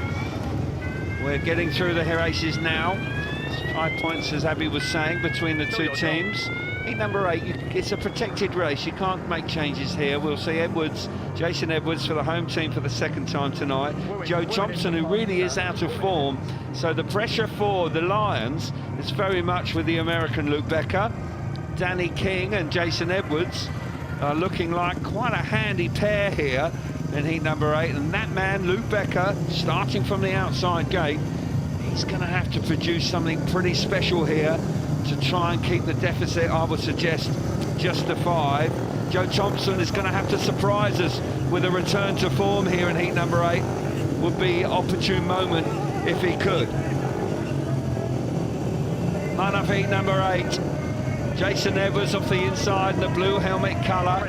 Just had one ride so far this evening. Joe Thompson out of gate number 2 in yellow. Likewise, just one outing. Gate 3 in red is Danny King. He's been involved in the action already tonight. He's gate 3 in red, and gate 4 in white. Lou Becker, the American. He's had a couple of rides. I'm going to say the 5-1 he had earlier on with Max Frick was impressive. He can get away. He looked like he had the pace. Yeah, I'd agree with that. He looked good in second place in that one, and he needs to get away here from gate 4. Like you said, Joe Thompson, he's had a tough time recently. Seems low on confidence, so the Leicester Lions will be hoping for a win from Becker here. Yeah, that's Danny King, the experienced captain for the Ipswich Witches. clearly fired up tonight, no doubt about that. Really keen to do well.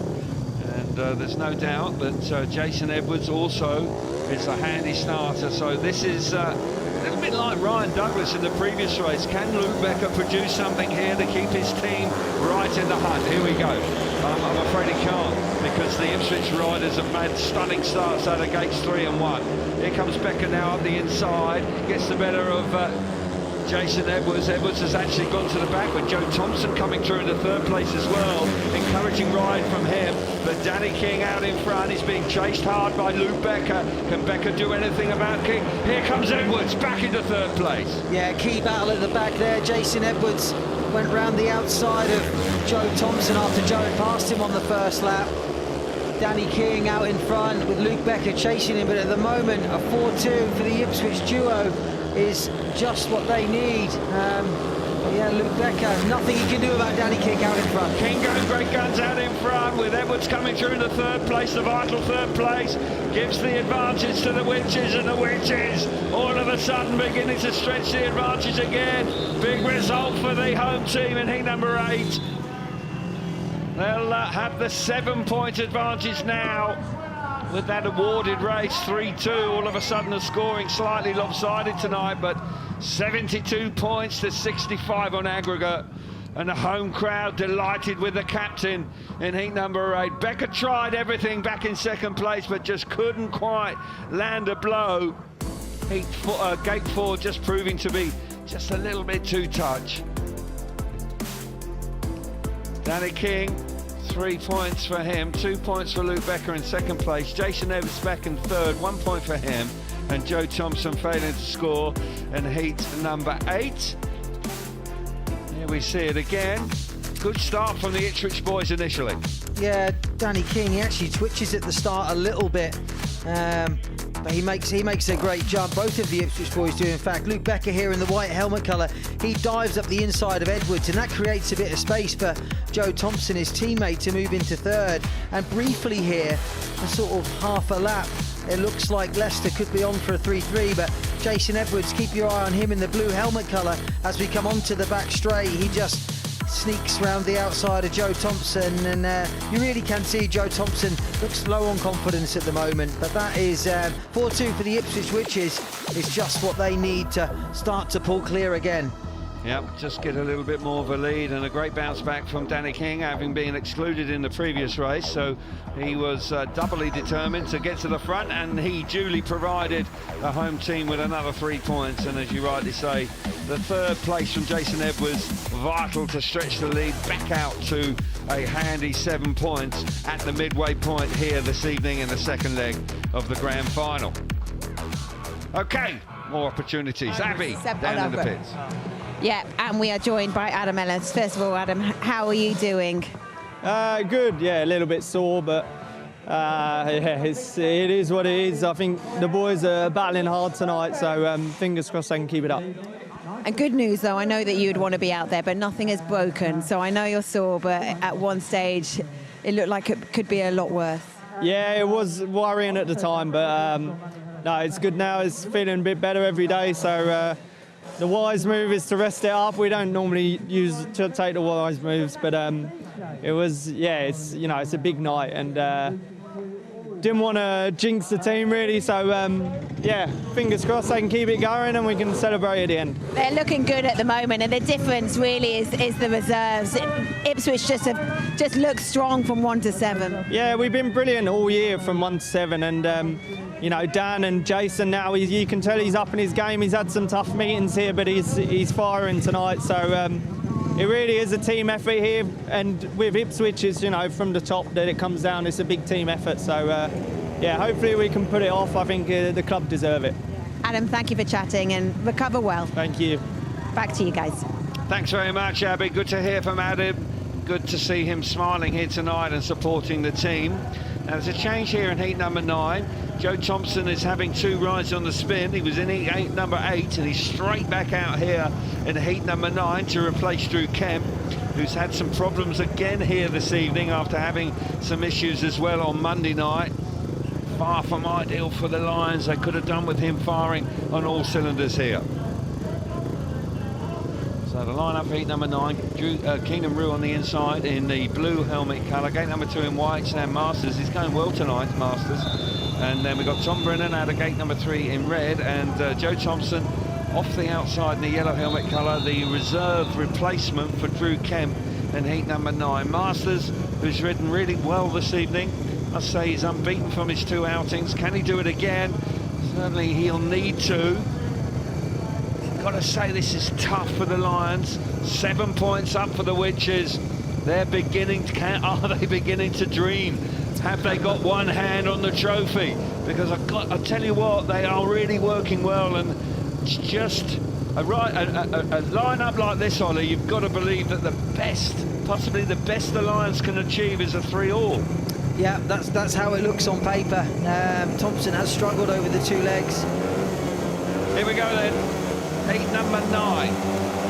Green light is on and the tapes are up. We're roaring into the first turn, and it's very close. I mean, crikey, that's really untidy into the first turn. And got to say, round the outside, Keynan Rew hit the front initially, but Tom Brennan, he went on a different route through that first turn. He went on the scenic route, but he has recovered beautifully, and he's fired himself to the front of the home team. Wow, what a moment this could be.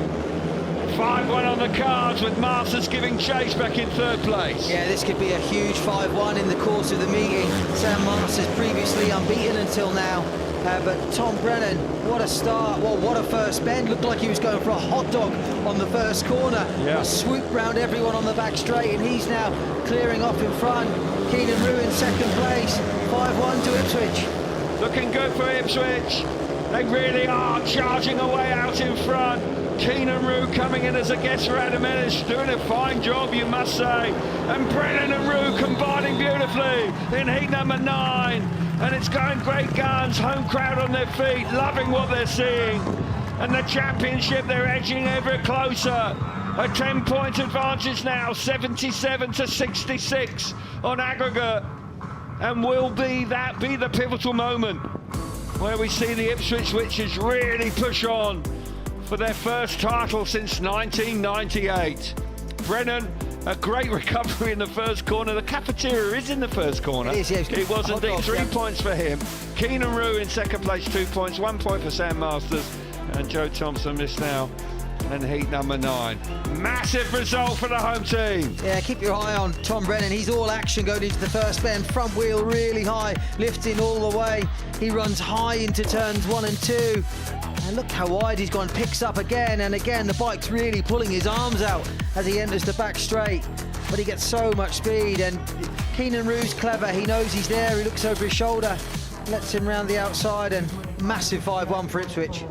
Looking good for the Witches now. Getting ever closer. Richie Hawkins, you could see the reaction. He was chuffed to bits with the way it turned out at the conclusion of the previous race. And a 10-point advantage as we go into the second half of the meeting. And with riders like Doyle and Saifutinov out on track, heat 13 still looks very tasty indeed. But right now, the Witches are in the driving seat. They've had to be patient over the last 3 years, coming so very close, particularly 2 years ago against the Sheffield Tigers. Will tonight see them for the first time since 1998 be crowned the champions. In number 10, riders are at tapes, moving forward. Ryan Douglas is out here. He was terrific last time. I must say it was a super ride from Douglas. Line up for heat number 10. We've got Danny King on the inside in the blue helmet colour, a fine ride in heat number 8. Carl Howarth out here after the exclusion previously. He's got gate number 2 in yellow. Emil Saifutinov hasn't won a race so far this evening. He's in gate 3 in red, but is doing the work by packing in for the paid rides. And Ryan Douglas, a brilliant ride last time out of gate number 2. He starts this race, gate number 4 in the white helmet colour. Writing a little bit on the wall now, Ollie, for the Leicester Lions. Stuart Dixon and his men have just not quite been able to maintain the pace. Haven't been able to work together and click together enough right now. No, that's right. They've just lacked filling those sort of minor places. Again, I know I've said it a few times, but the reserves are struggling and they're not bringing enough points to their team, and that's making a big difference. Here we go then. Heat number 10. a 10-point advantage on aggregate. What a start on the outside. Special start from Ryan Douglas. Got to say, that's sensational. Emil Saifutinov went nowhere, but Saifutinov's done very well to get around the outside of Carl Howarth. Anybody who goes around the outside of Carl Howarth is brave, hugely brave. Anyway, Saifutinov now beginning to make an impact in the race. Douglas once again riding superbly, went out in front, stretching his legs. Good news for the Witches, though. They've got a 10-point advantage, and they're packing in with King and Saifutinov in second and third. Yeah, once again, that is a fantastic start from Douglas. Yeah. And this will be his second race win in a row, and he looks comfortable out in front. Emil's taking chase in second place, but can't really land a blow at the moment. Like you say, brave first lap for Emil going around the outside of Howarth. But at the moment, a 3-3 for Leicester, and it's the same old story, really. Without a heat advantage, it's just not really doing them any favours. No damage done for the Witches. Douglas wins his last two outings in fine style. You cannot criticise him at all. But for the Ipswich Witches, they're moving along very smoothly now, doing exactly what is required. And the 10-point advantage is retained. And it might actually be an 11-point advantage, excuse me, at the conclusion. Heat number 10. 3 points for Ryan Douglas, smashing right from the Australian. Emil Saifutinov trying hard in second place, 2 points. 1 point for Danny King in third, and Carl Howarth failing to score in heat number 10. 80 points to 69. Apologies, it's an 11-point advantage for the Ipswich Witches. But this race, off the outside, Douglas was terrific. Yeah, well, an excellent start there from gate 4, especially when you consider it hasn't really been that good tonight. It's certainly slicker than the other three, but he makes an electric start from there, sweeps across the field, and from then on, despite Emil's best efforts, he was relatively untroubled out in front, and that's no mean feat here at Foxhall, because Emil's a tough man to beat here. Indeed it is. So looking good for the Witches for the championship. Have the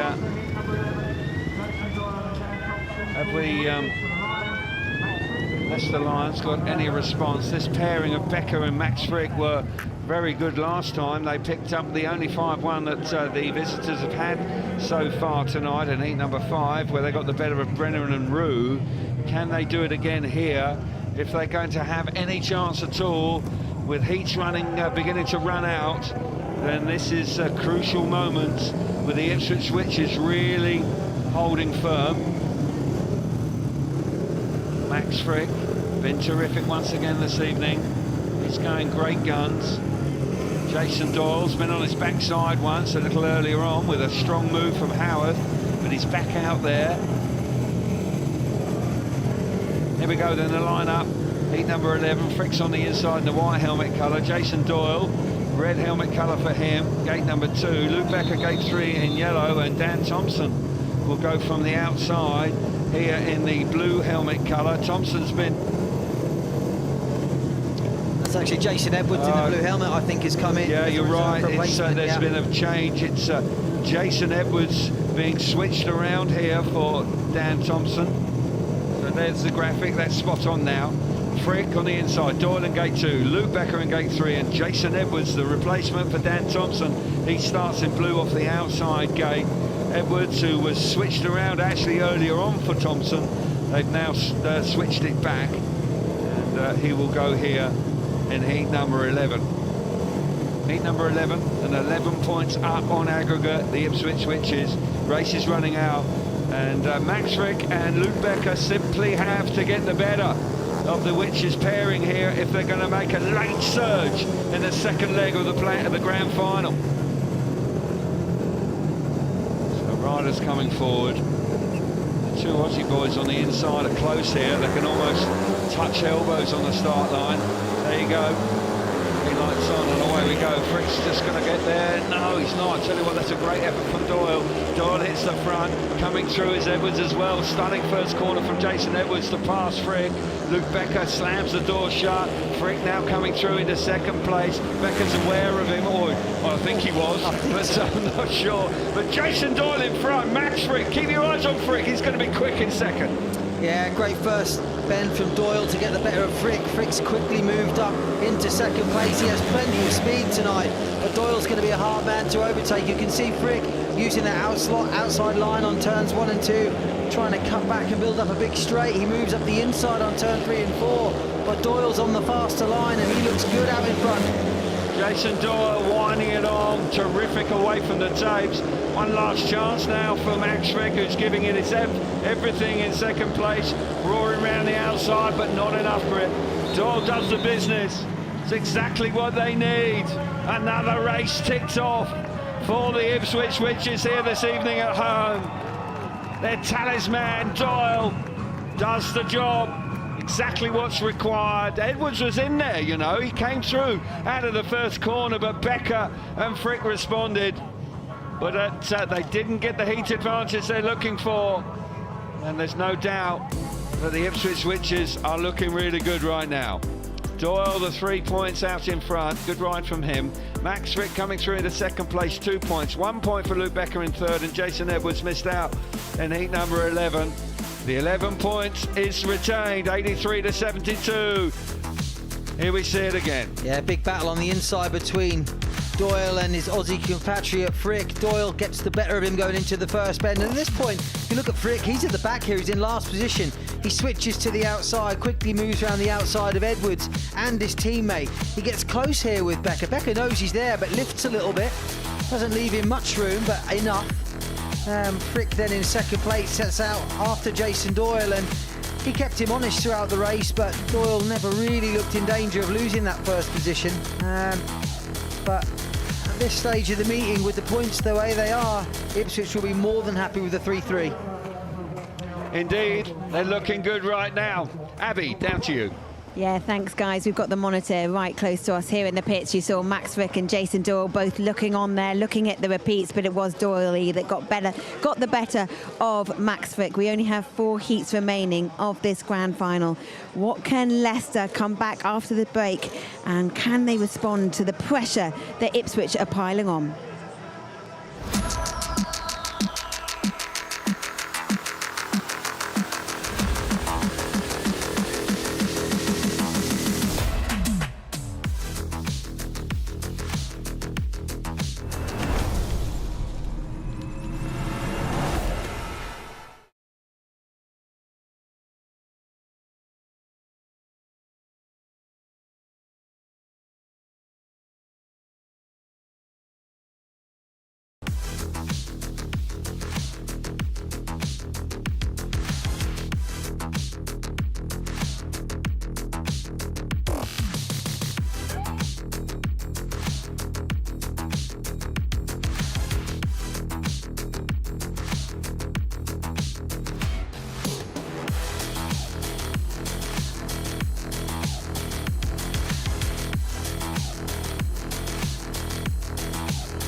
since 2021. It's not a bad record, is it? The lads are absolutely amazing tonight. We put a lot of importance.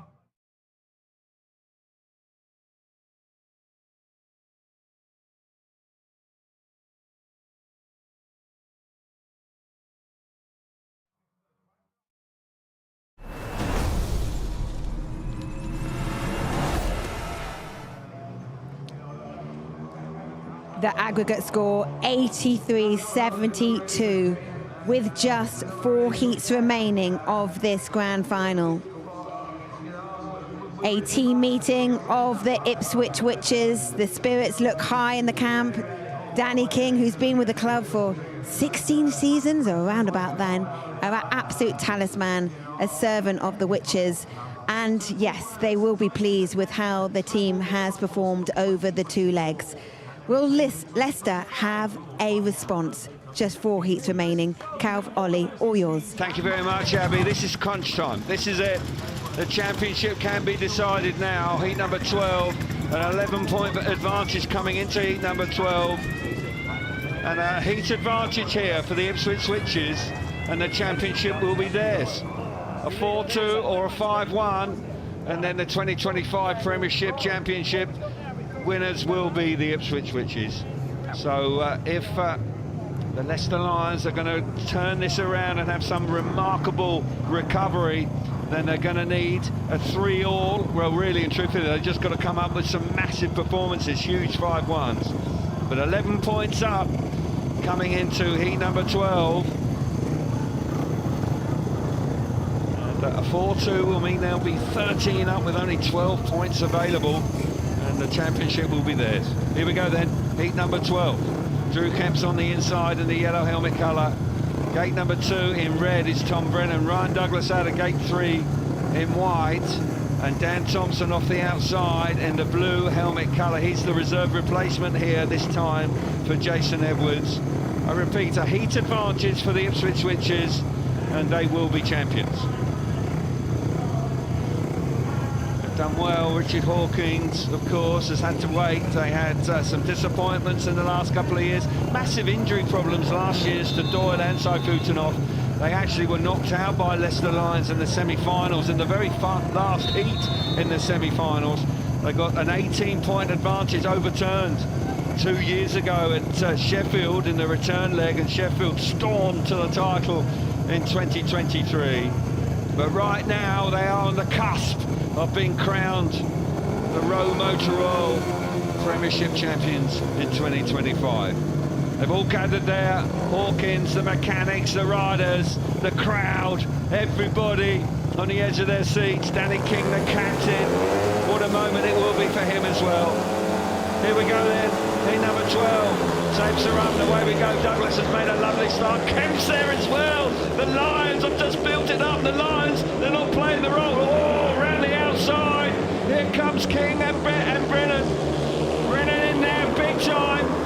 He's done a brilliant job. Thompson coming through in the 3rd place, but Ryan Douglas, what a night he's enjoying. Yeah, another excellent start from Douglas. This will be 3 wins out of 3, or 3 in a row if he can stay there. He's getting pressure from Tom Brennan, but Drew Kemp on the first lap, he was in a 5-1 position, but went sort of no man's land on the first bend, got swallowed up by the Witches to make it a 3-3. And as it stands, Leicester stay in the meeting for one more race. Hanging on by their fingertips. Ryan Douglas, an absolute hero for them. Drew Kemp's having a real good go at the back. He's going to get the better of Thompson. Not quite. It's going to have a real blaster in the last turn. Douglas is there. What a ride from Drew Kemp. Got the better of him, and they pick up a 4-2. That's a lifeline. That's a genuine lifeline for the Leicester Lions. I thought it was going to be the moment when the championship was decided, but the Lions come out fighting for their lives in heat number 12, and the 4-2 there was absolutely vital. And then that man, what a role he's played tonight. And are we going to see some spectacular turnaround here tonight in Ipswich?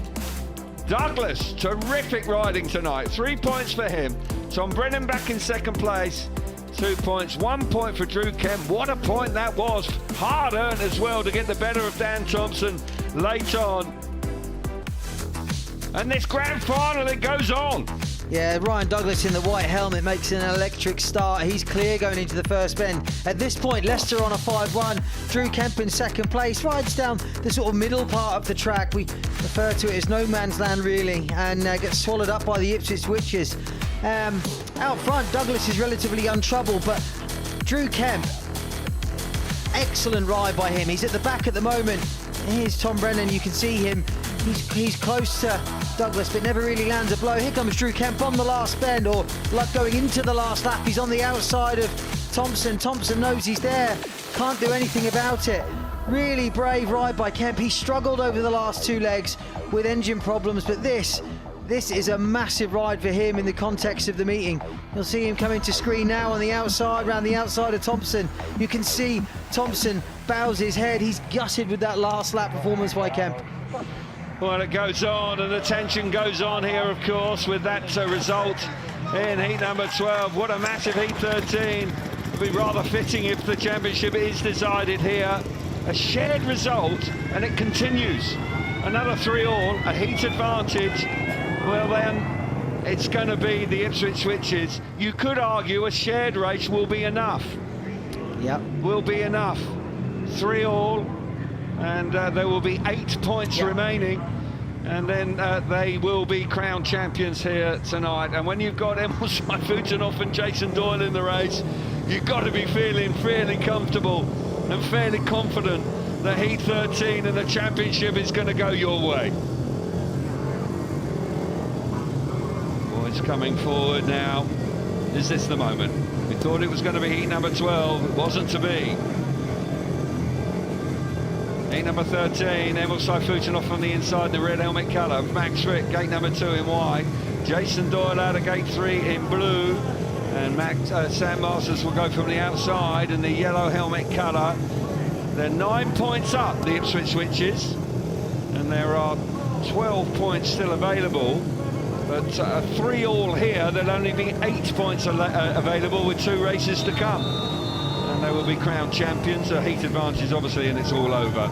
But Frick is certainly going great guns tonight. Sam Masters has produced some stunning rides, certainly against Sheffield in the semi-final. And still not decided.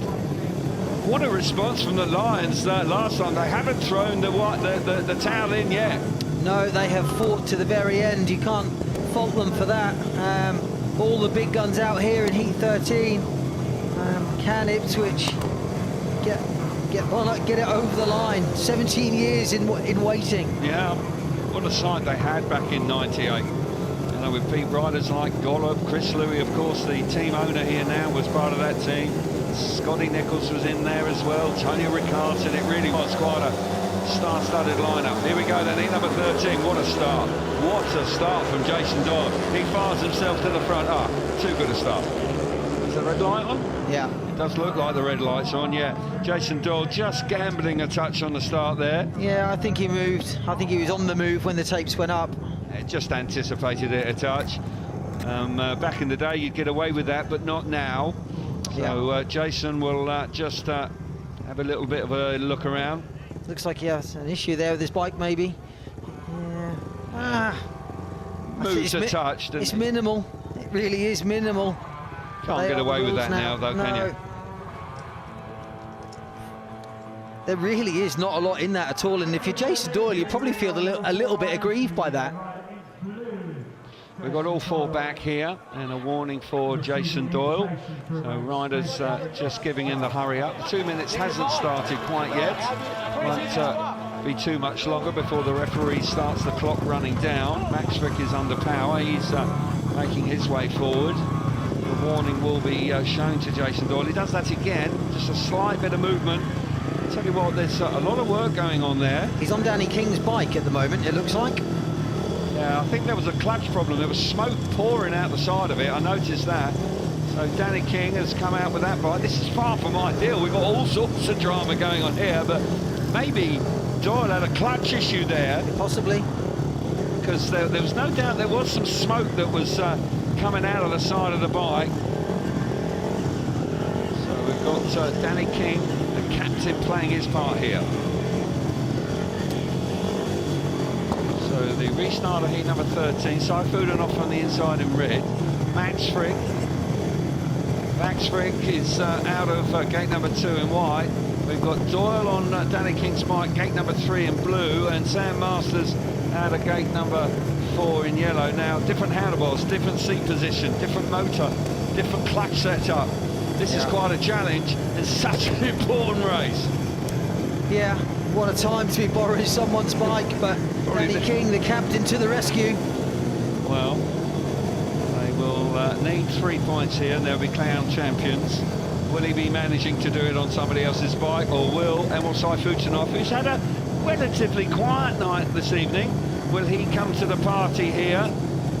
Hasn't managed to quite get his nose in front here tonight, but still, he rode out of his skin on Monday, no doubt about that. So here we go, heat number 13, championship right on the line. Will the Leicester Lions keep it going again?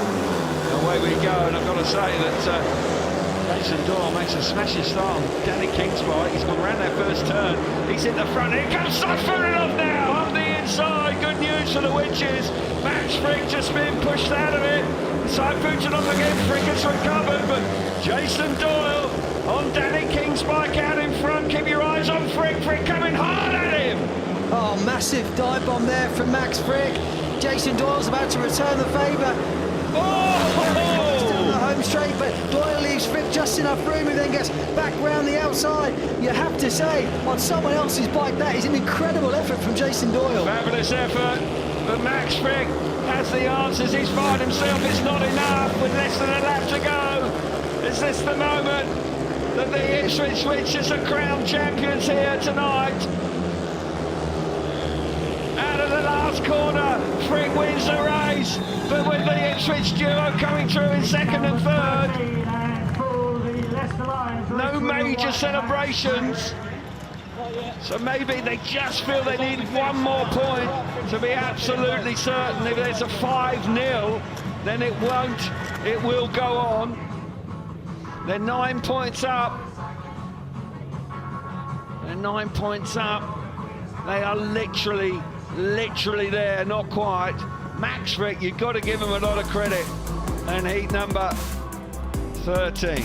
Winner, 3 points for Frick. Jason Doyle in second place, 2 points. 1 point for Emil Saifutanov, and Sam Masters failed to score in heat number 13. They're 9 points up. With 2 races to go. The lack of celebration has to be, because if there was a 5-0, then of course the championship is still alive.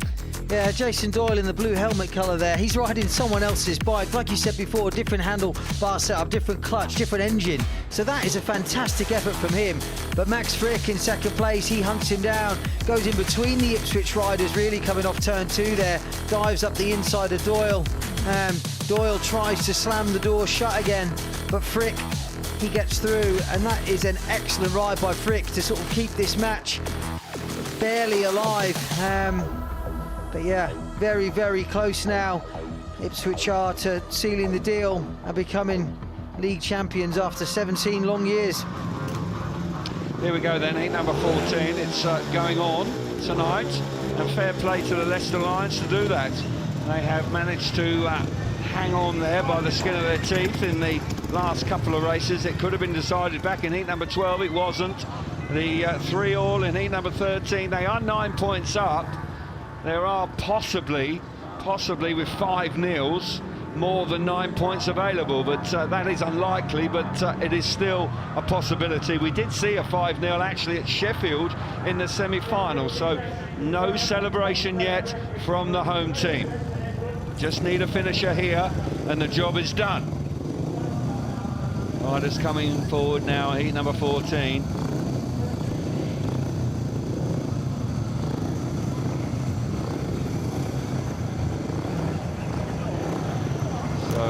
Riders coming forward. Here we go then. Heat number 14. Carl Howarth on the inside in the white helmet colour. Edwards is a replacement for Thompson here. He'll come out of gate number 2 in blue. Drew Kemp is a reserve replacement for Joe Thompson. He comes out of gate 3 in yellow, and Keynan Rew will start the race on the outside start in the red helmet colour.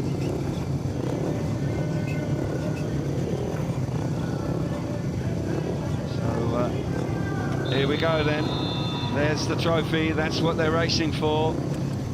Here we go. Who's going to be lifting it? Not too much longer to wait. What a moment it will be. Had to wait, they've had to be patient again tonight. Could so easily have been decided in the last 2 races, but it hasn't to be. I've got to say, Ryan Douglas and Max Frick have done sterling work for the Leicester Lions here this evening. Emil Saifutinov and Jason Dorr, the 2 big guns for the Witches, looking on. Here we go then, heat number 14. Revs her up, tapes her up, and away we go. And it's a smashing start into the first turn. Edwards gets there. We've got Drew Kemp coming around the outside. Oh, here we go. Big 5-1 from the Leicester Lions. Can you believe it? They're cracking on here once again. Howard's coming into the party, but Kemp out in front. And we've got Keynan Rew now. Keynan Rew has come through into 3rd place. What a first lap from Drew Kemp. Bold first corner, goes really deep. He gets round the outside of Edwards. Kyle Howard tucks into 2nd place. They're under pressure now from Rew. Rew moves on to the outside of turns 1 and 2. He's trying to get round the outside of Howard. Howard team riding his team partner home at the moment. Indeed he is. 5-1 here, and it will go to heat 15. They just can't quite celebrate yet. Keynan Rew coming on strong now. One last blast here. Can he find his way through into 2nd place? Howard is going to win the race, and it's tight on the line. Crikey, that's tight. Which way has it gone? If it's a 5-1 to Leicester, it goes to heat 15. Because if Leicester get a 5-0, then it'll be all square. And then there'll be a super. Can you believe what you're seeing? How on earth have they done this? In these latter stages of the 2nd leg, let's see what happens here. Keynan Rew trying everything he knew there coming out of the last corner. Drew Kemp's got it. And it goes on, the agony goes on for the home team. They can't celebrate yet. You can't script it, can you? Carl Howard coming up with his best performance of the evening in heat number 14. And Drew Kemp, who had a disastrous start to the evening, has come good late on, and they pick up a massive 5-1 in heat number 14. 3 points for Howard, 2 points for... You can see him looking over his shoulder and waiting for him. But Keynan Rew on the outside, he's got plenty of speed. Howarth again looking over his shoulder, looking for his teammate. I think this is the last corner. Kemp goes a little bit too wide. Keynan Rew cuts back and tries to go between the Lions. There's just not enough time. And the Leicester Lions are hanging on by their fingernails at the moment. Indeed they are. Unbelievable scenes here at Foxhall tonight. Abby, how are you feeling? It's incredible. It's mad down here. What a time for the Leicester Lions to produce a 5-1. What a time for Drew Kemp after the mechanicals that he's had earlier in the night to come good. I'm going to take a little breather. When we come back, we've got a massive, massive Heat 15.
in the race to be crowned ROWE Motor Oil champion. So for Jason Doyle and Emil Saifunov in heat number 15, give us a W! Give us an I!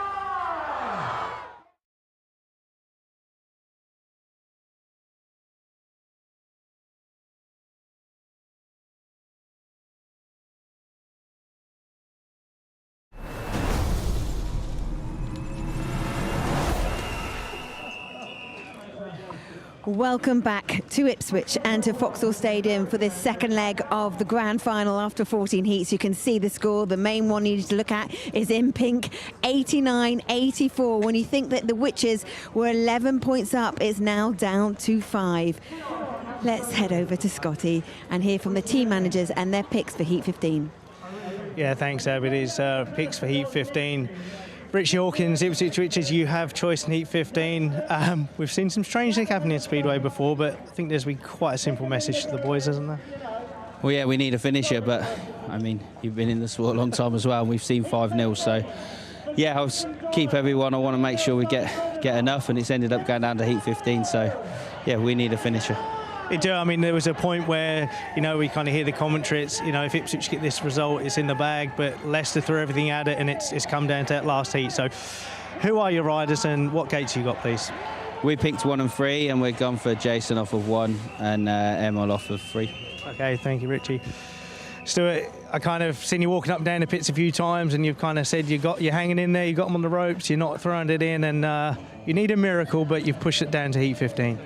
Well, battled very well. I'm very proud of the boys. I'm also frustrated for certain issues in the pits tonight, you know, with mechanical gremlins, shall we say, stuff that shouldn't be happening in a cup final. It's one of those. I'll just bite my tongue on that and tell you that I'm going to go with Ryan Douglas if I get 2 in white and Max Frick in yellow if I get 4. Thank you very much. They've fully deserved it. Back to you guys. Back to you, Abby, sorry. Not you guys. Scotty, thank you. Actually, Max Frick just came up to me and said, what happens if it is 5-0? It will go to a super heat. Speedway, anything can happen. Before we head out, though, into Heat 15, it's Derby weekend in the Gallagher Prem this week, and TNT Sports will bring you all 5 matches live. Kicking off tomorrow with the Battle of the Northern Powerhouses as Sale host Newcastle.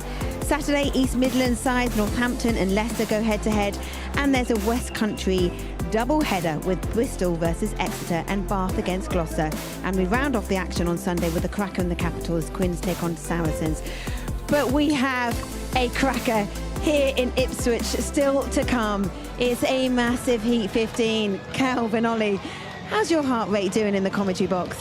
Well, it's been sky high throughout the evening. It's been quite incredible, actually, Abby, how on earth the Leicester Lions have kept it going.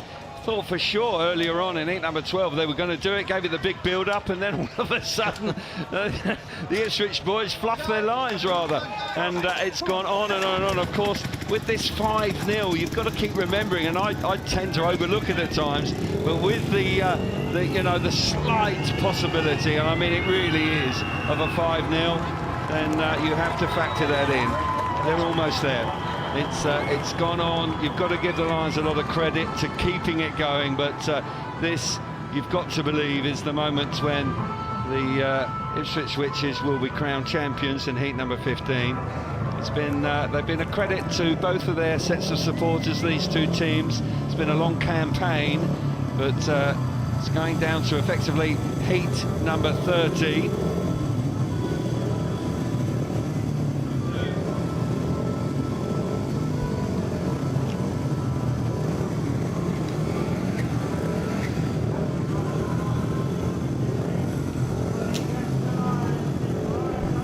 Here we go then, heat number 15. We've got the lineup for you. Jason Doyle on a warning on the inside in the red helmet colour. Ryan Douglas in gate number 2 in white.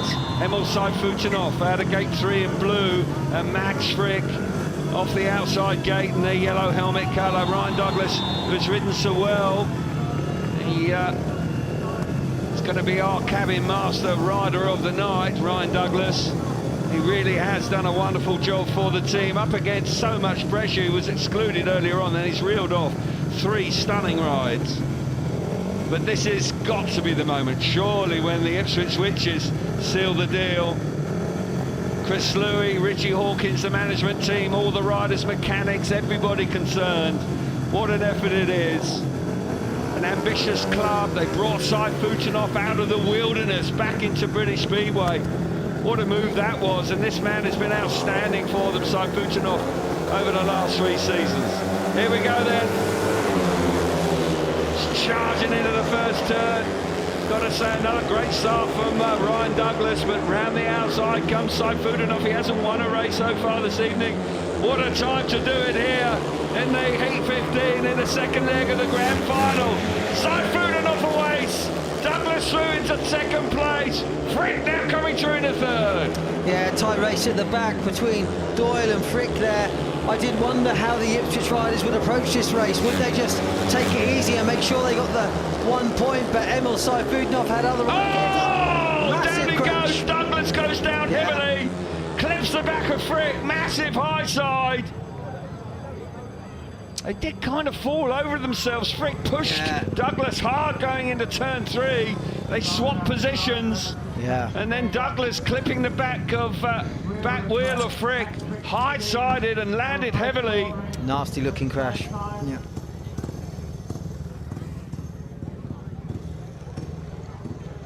So not the ideal way to there's Max Frick. He's been over the scene, Ryan Douglas, so concerned for Douglas, who fell heavily.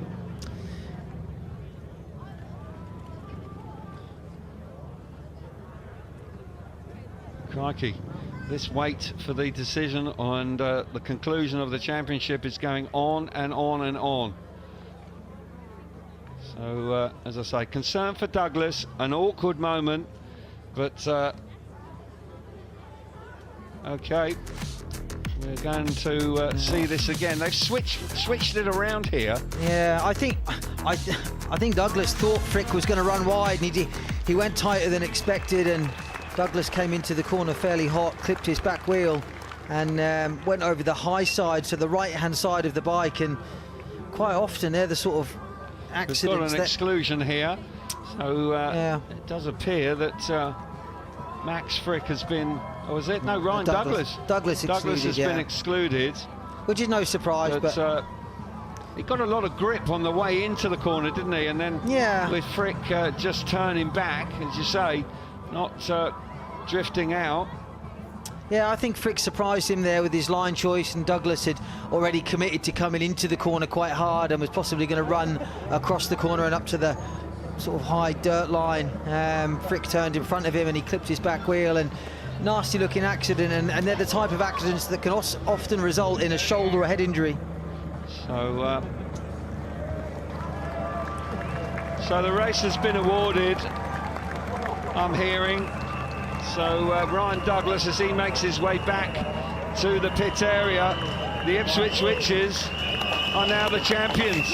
Everyone get together. And what a moment it is for them. Slightly anticlimactic way of doing it, but nonetheless, it's been a wonderful achievement. They really have had to battle hard at times. They've had their injury issues. Jason Doyle with the injuries mid-season when they ran out of steam and he was missing occasionally. Actually, Leicester won here when it's just been announced to the crowd, and the crowd are beginning to celebrate. Riders likewise. It's all beginning to sink in now. So many congratulations to the ROWE Motor Oil Premiership champions of 2025, the True 7 group, Ipswich Witches. What a time for them. Brilliant effort.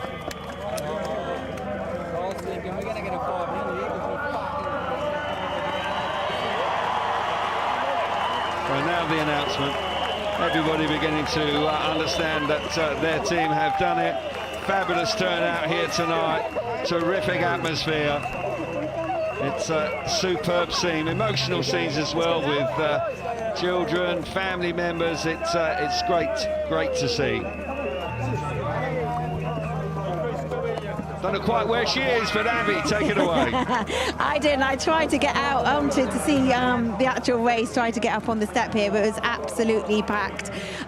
Like you said, Cal, quite an anticlimax in some ways. Ryan Douglas did come into the pits. He was walking a little gingerly, but he is okay.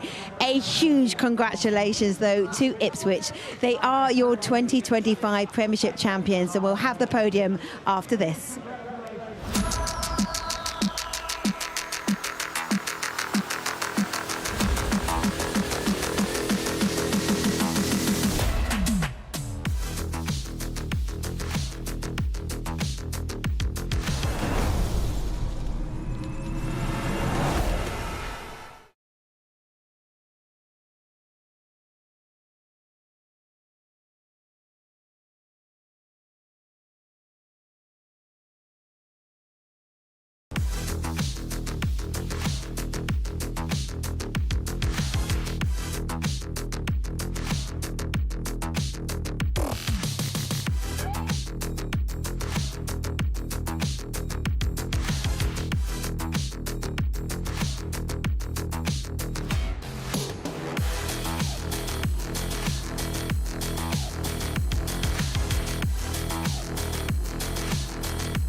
Welcome back to Foxhall Stadium. It's quite a scene now. They've let all the fans come around. We're going to have the podium in just a moment. It's a huge atmosphere. Witches were so strong over the two legs, and they take the win by 7 points. A huge congratulations to the club.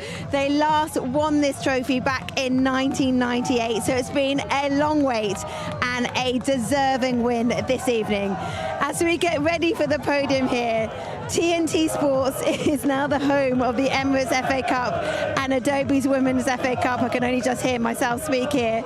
We're kicking off crowd coverage in the 4th round qualifying on Monday as Robbie Savage's Forest Green look to avoid a banana skin against National League Southside Worthing. Coverage starts at 6:30 and includes the first round draw.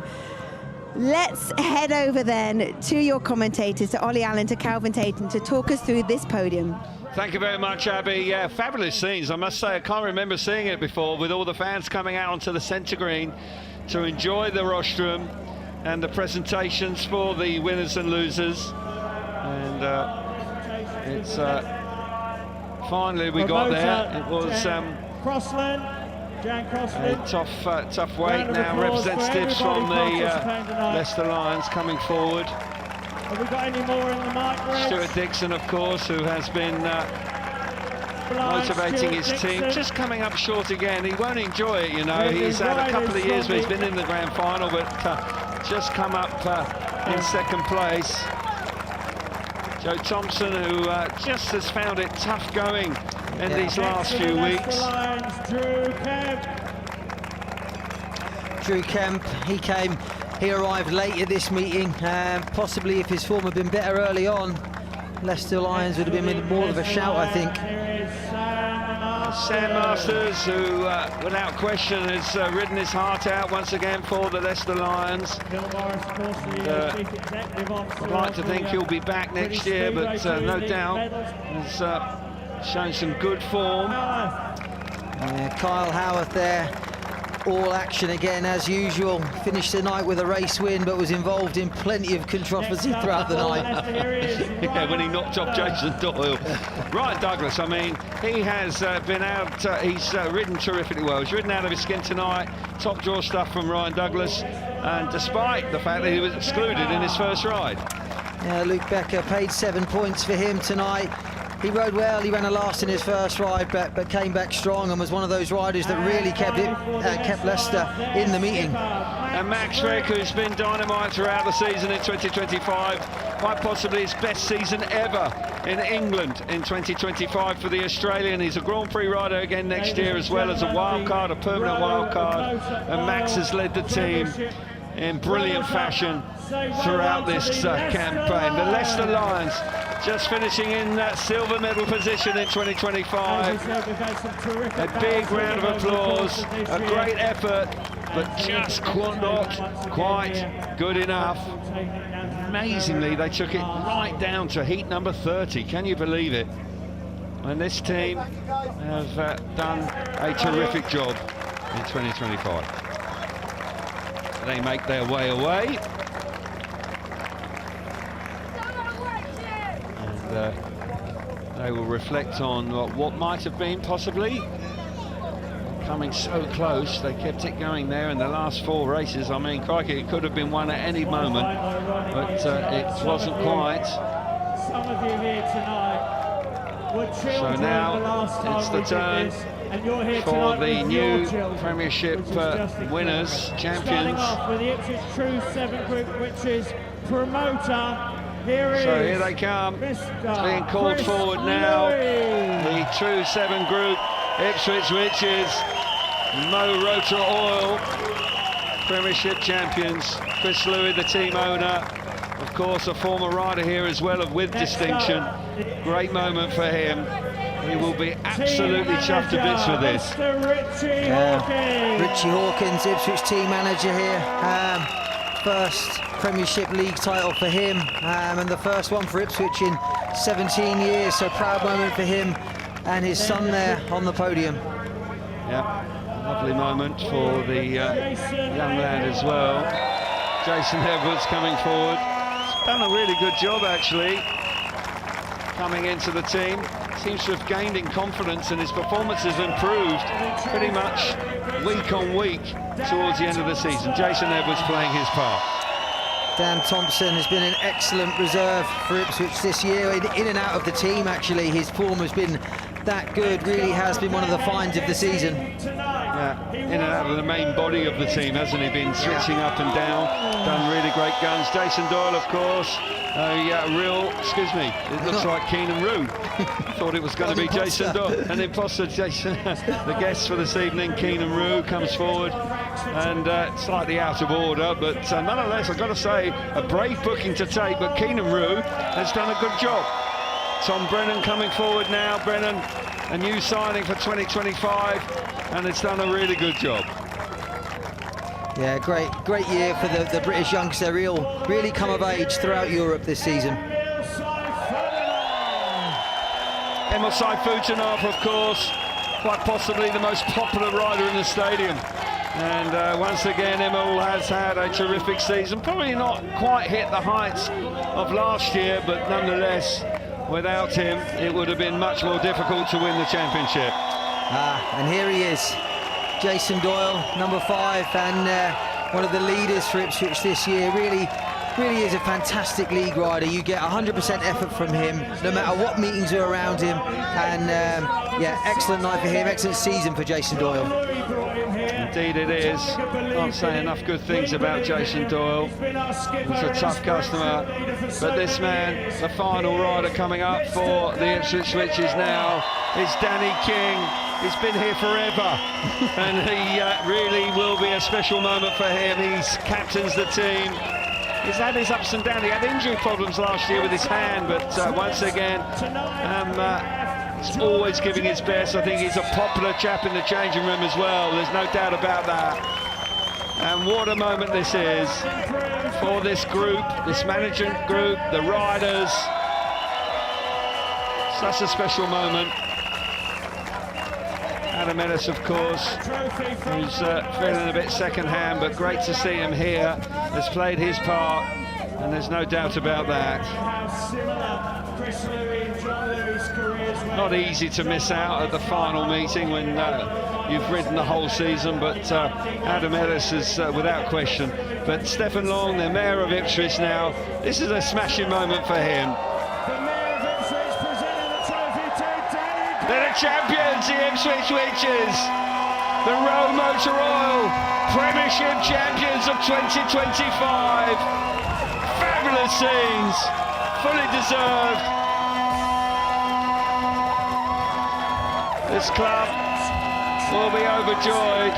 As I said before, ambitious signings in riders like Doyle and Sayfutunov to really put the cat amongst the pigeons. They had injury problems in 2024, but 2025, they've kept it all together, and they got over the line just in the end.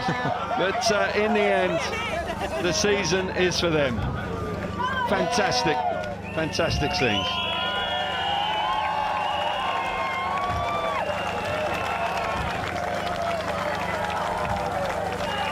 Great for the fans to be out there, to be so close to the celebrations. Lovely scenes, celebrations beginning to crack on now. And Abby's out there somewhere. Abby, how you doing? I'm out there just enjoying it. It's such amazing scenes down here. It's so loud. It's such a great idea just to let everyone come on the centre green and really enjoy this moment for the club. They've had to wait 27 years, and what a moment for these boys. They've been a tight-knit unit. They've been to the core of this team, have been together for a number of years. Emil Sayfutunov, he came to a massive applause onto the podium. He's won for Torren in the Extraliga, and now he does it in his 3rd season for Ipswich Witches. Just extraordinary. Jason Doyle's just a talisman, and Danny King, what a servant to this club he's been. When I spoke to Richie Hawkins right at the start of the night, he said that he had played golf earlier today and it went really well, and he thought that was a good omen for tonight. Leicester did hang in there, but in the end, the stronger team over the 2 legs lifts that trophy to the applause and adoration of all the Witches fans here at Foxhall Stadium. Wonderful, wonderful moments. Every member of this team has played their part in this win. Jason Edwards and the young reserves of Tan Thompson being so important. And we are joined now. Ryan, I know this is going to be a slightly tough moment. You played your part for Leicester tonight. You were absolutely superb. And that was quite an incident at the end. First of all, how are you doing? Yeah, it's a bit of a scary one. I kind of got a bit mixed up with Max, and yeah, obviously he's back wheel and yeah, had a decent spill, but thankfully I'm still rolling all right, and yeah, I'm okay. It was you rode sensational tonight. You are the cabin master rider of the night. I know it's a little bit of a consolation, but at least you picked up some award for your night, mate. But I mean, it must be tough seeing the Witches celebrate behind you boys. You know, I think a lot of people have possibly written you off, but you dug in so deep. Yeah, I know. I think, you know, I really believed in this team this year, and yeah, it's a shame we've done a lot of the hard work, and I think even at Leicester we kind of maybe let ourselves down a touch with not coming away with the win, and yeah, but we've got to be proud of ourselves to come here. It's a tough track to come, and we ran them all the way, and yeah, unfortunately they were the better team over 2 legs this year, so hats off to them, and yeah, of course we'll be sore tomorrow, but you know, there's always next year. But do you think that losing at home possibly fired you up more to come here tonight? Yeah, 100%. You know, I wanted to do well at Leicester, but we all had a different vibe today. I felt like, you know, different something inside me, and obviously I had that accident in the first one, and after that I was, you know, just really wanted to go out there and do my bit. So felt like I'd done that, and yeah, so I'm happy with I've done what I can do. You certainly did that, mate. You certainly did. Congratulations, Dougie. Well done. Just a reminder, more motorsport coming your way. It's the World Superbikes at the weekend. They're in Estoril in Portugal. And the race will be on TNT Sports 2 at 1:30. And the scenes are still going strong here. We're going to grab a word from the captain himself. First of all, have I got my stats right, Danny? Is it 16 years you've been with the club or longer? I believe so. I think it'll be 16, yeah. Oh, what does it feel like to be lifting this bad boy? Unbelievable. It's been a long time coming. We've been in this position a few times over the years, but we've never managed to get it over the line, and this just feels amazing. And it's not just me, you know, everyone at this club, they've worked so hard over the years. Everyone in the background, you know, the promoters, everyone. It's just, this is for them. It's for the whole club, the whole town. And it's a wonderful gesture, actually, isn't it, to allow everyone to come around here on the centre green and just enjoy this monumental occasion with you all. It's amazing. It's just, it's a moment I'm never going to forget, and hopefully we can go and celebrate with these guys now. Go enjoy it. You reek of champagne, so you've got to go and at least drink some. Well done, Danny. Just an amazing performance from you and the guys. Yeah, no, we made hard work of it. It went down to that last heat, didn't it? But it'd have been nice to do it a bit sooner, but still, the feeling's the same. It's fantastic. Well done. Huge congratulations. Well done, mate. Ah, Scotty, what a night. And relax. And breathe. It was, you know what, but it was, from us, it's great that it went down to the last heat. I think it, you know, for Ipswich, like those boys not having the pressure would have been great, but, you know, for all these people that turned up, I mean, for it to be on the edge like that, and there's a few times you can hear the calculations, people talking in your ear saying, oh, Ipswich just need this, and they're sewn it up, and Leicester just threw everything at them, and the only thing for Leicester, you know, they'll be looking back, the ifs and ands will pop in. If this had happened, if that hadn't happened, you know, there's always that roll of the dice, the decision what way it goes, and but you know what, it's been a fantastic night Speedway. Obviously Ipswich, which is stand up, they're fully deserved it, you know, they've had a bad run for a few years now. And they were the stronger team over the 2 legs. Like you say, Leicester didn't throw in the towel, and if they had their 1-7 performing right from the word go, it may have been a different story. And for Stuart Dixon, I'm sure it's going to be a long drive home. Like you say, a case of what could have been. They came close last year, and it's the same again this year. But Ipswich have had to wait for this. They have had to wait. I mean, it was I was in that team all those times. I was actually quite young then. So it's yeah, and I know what it means. You know, I've been fortunate to have had those celebrations a couple of times in my career, and it's amazing. You saw what it meant to Danny King. He's been here, he's part of the furniture, and the young guys, and it's just such an experience, such a buzz. But at the same time, for Leicester, it's such a kick in the teeth. You know, when you come so close. But lessons will be learnt. I'm sure there'll be people go. Every day's a school day. I'm sure there'll be riders. Both teams will go home. We'll learn positives from a negative night. Yeah, and Ipswich were one of the stronger sides, right? From the start, when you saw that lineup and you saw how they built the team and the balance in the team, and Calvin always said it, he thought they were the red-hot favourites. At one stage, it looked like, you know, it could have gone another way, but just solid right the way through. They were, I think, you know, I think most people, if they're honest, probably pinned Ipswich to be the favourites at the start of the season. They just had that strength in depth, and, you know, with Emil. But Emil didn't have the season he had last year this year. He struggled at times. Jason had a few ups and downs. They were, and then there's the Gremlins, you know. I kind of didn't want to put the mockers on it, but you just can't help when a team has had the misfortune they've had with injuries. Then when obviously Adam Ellis gets knocked, you just think, oh man, is it going to go wrong? But they held it together, everybody dug in, and they've got what they deserved. Yeah, and like you said, they had the bad run of injuries. Now they're letting everyone come through. We might actually just get ambushed down in the heat of the moment. Yes, they came close a couple of years ago. When you think that they had an 18-point advantage in Sheffield, it could have been theirs on that moment. It wasn't to be, but it is to be in 2025. And like you say, it wasn't just about the big hitters. They didn't have to put all the reliance on Jason Doyle and Emil Saifutinov. No, and it's 7 rides in the team, and that's what it's about. They did. I mean, Dan Thompson's been sensational this year, and I think, like you said, they probably thought they had it in the bag when they went to Sheffield and had such a big lead, but it wasn't to be. You know, so when it gets to the semi-finals and the playoff finals like this, all the statistics are out the window. Everybody lifts their game, and it's just such a tight competition. Yeah. Well, we hope you've enjoyed the coverage here on TNT this year. It has been a season that's been out of the top drawer, and it's been one hell of a ride. We look forward to seeing you and these guys again in the future. Bye for now.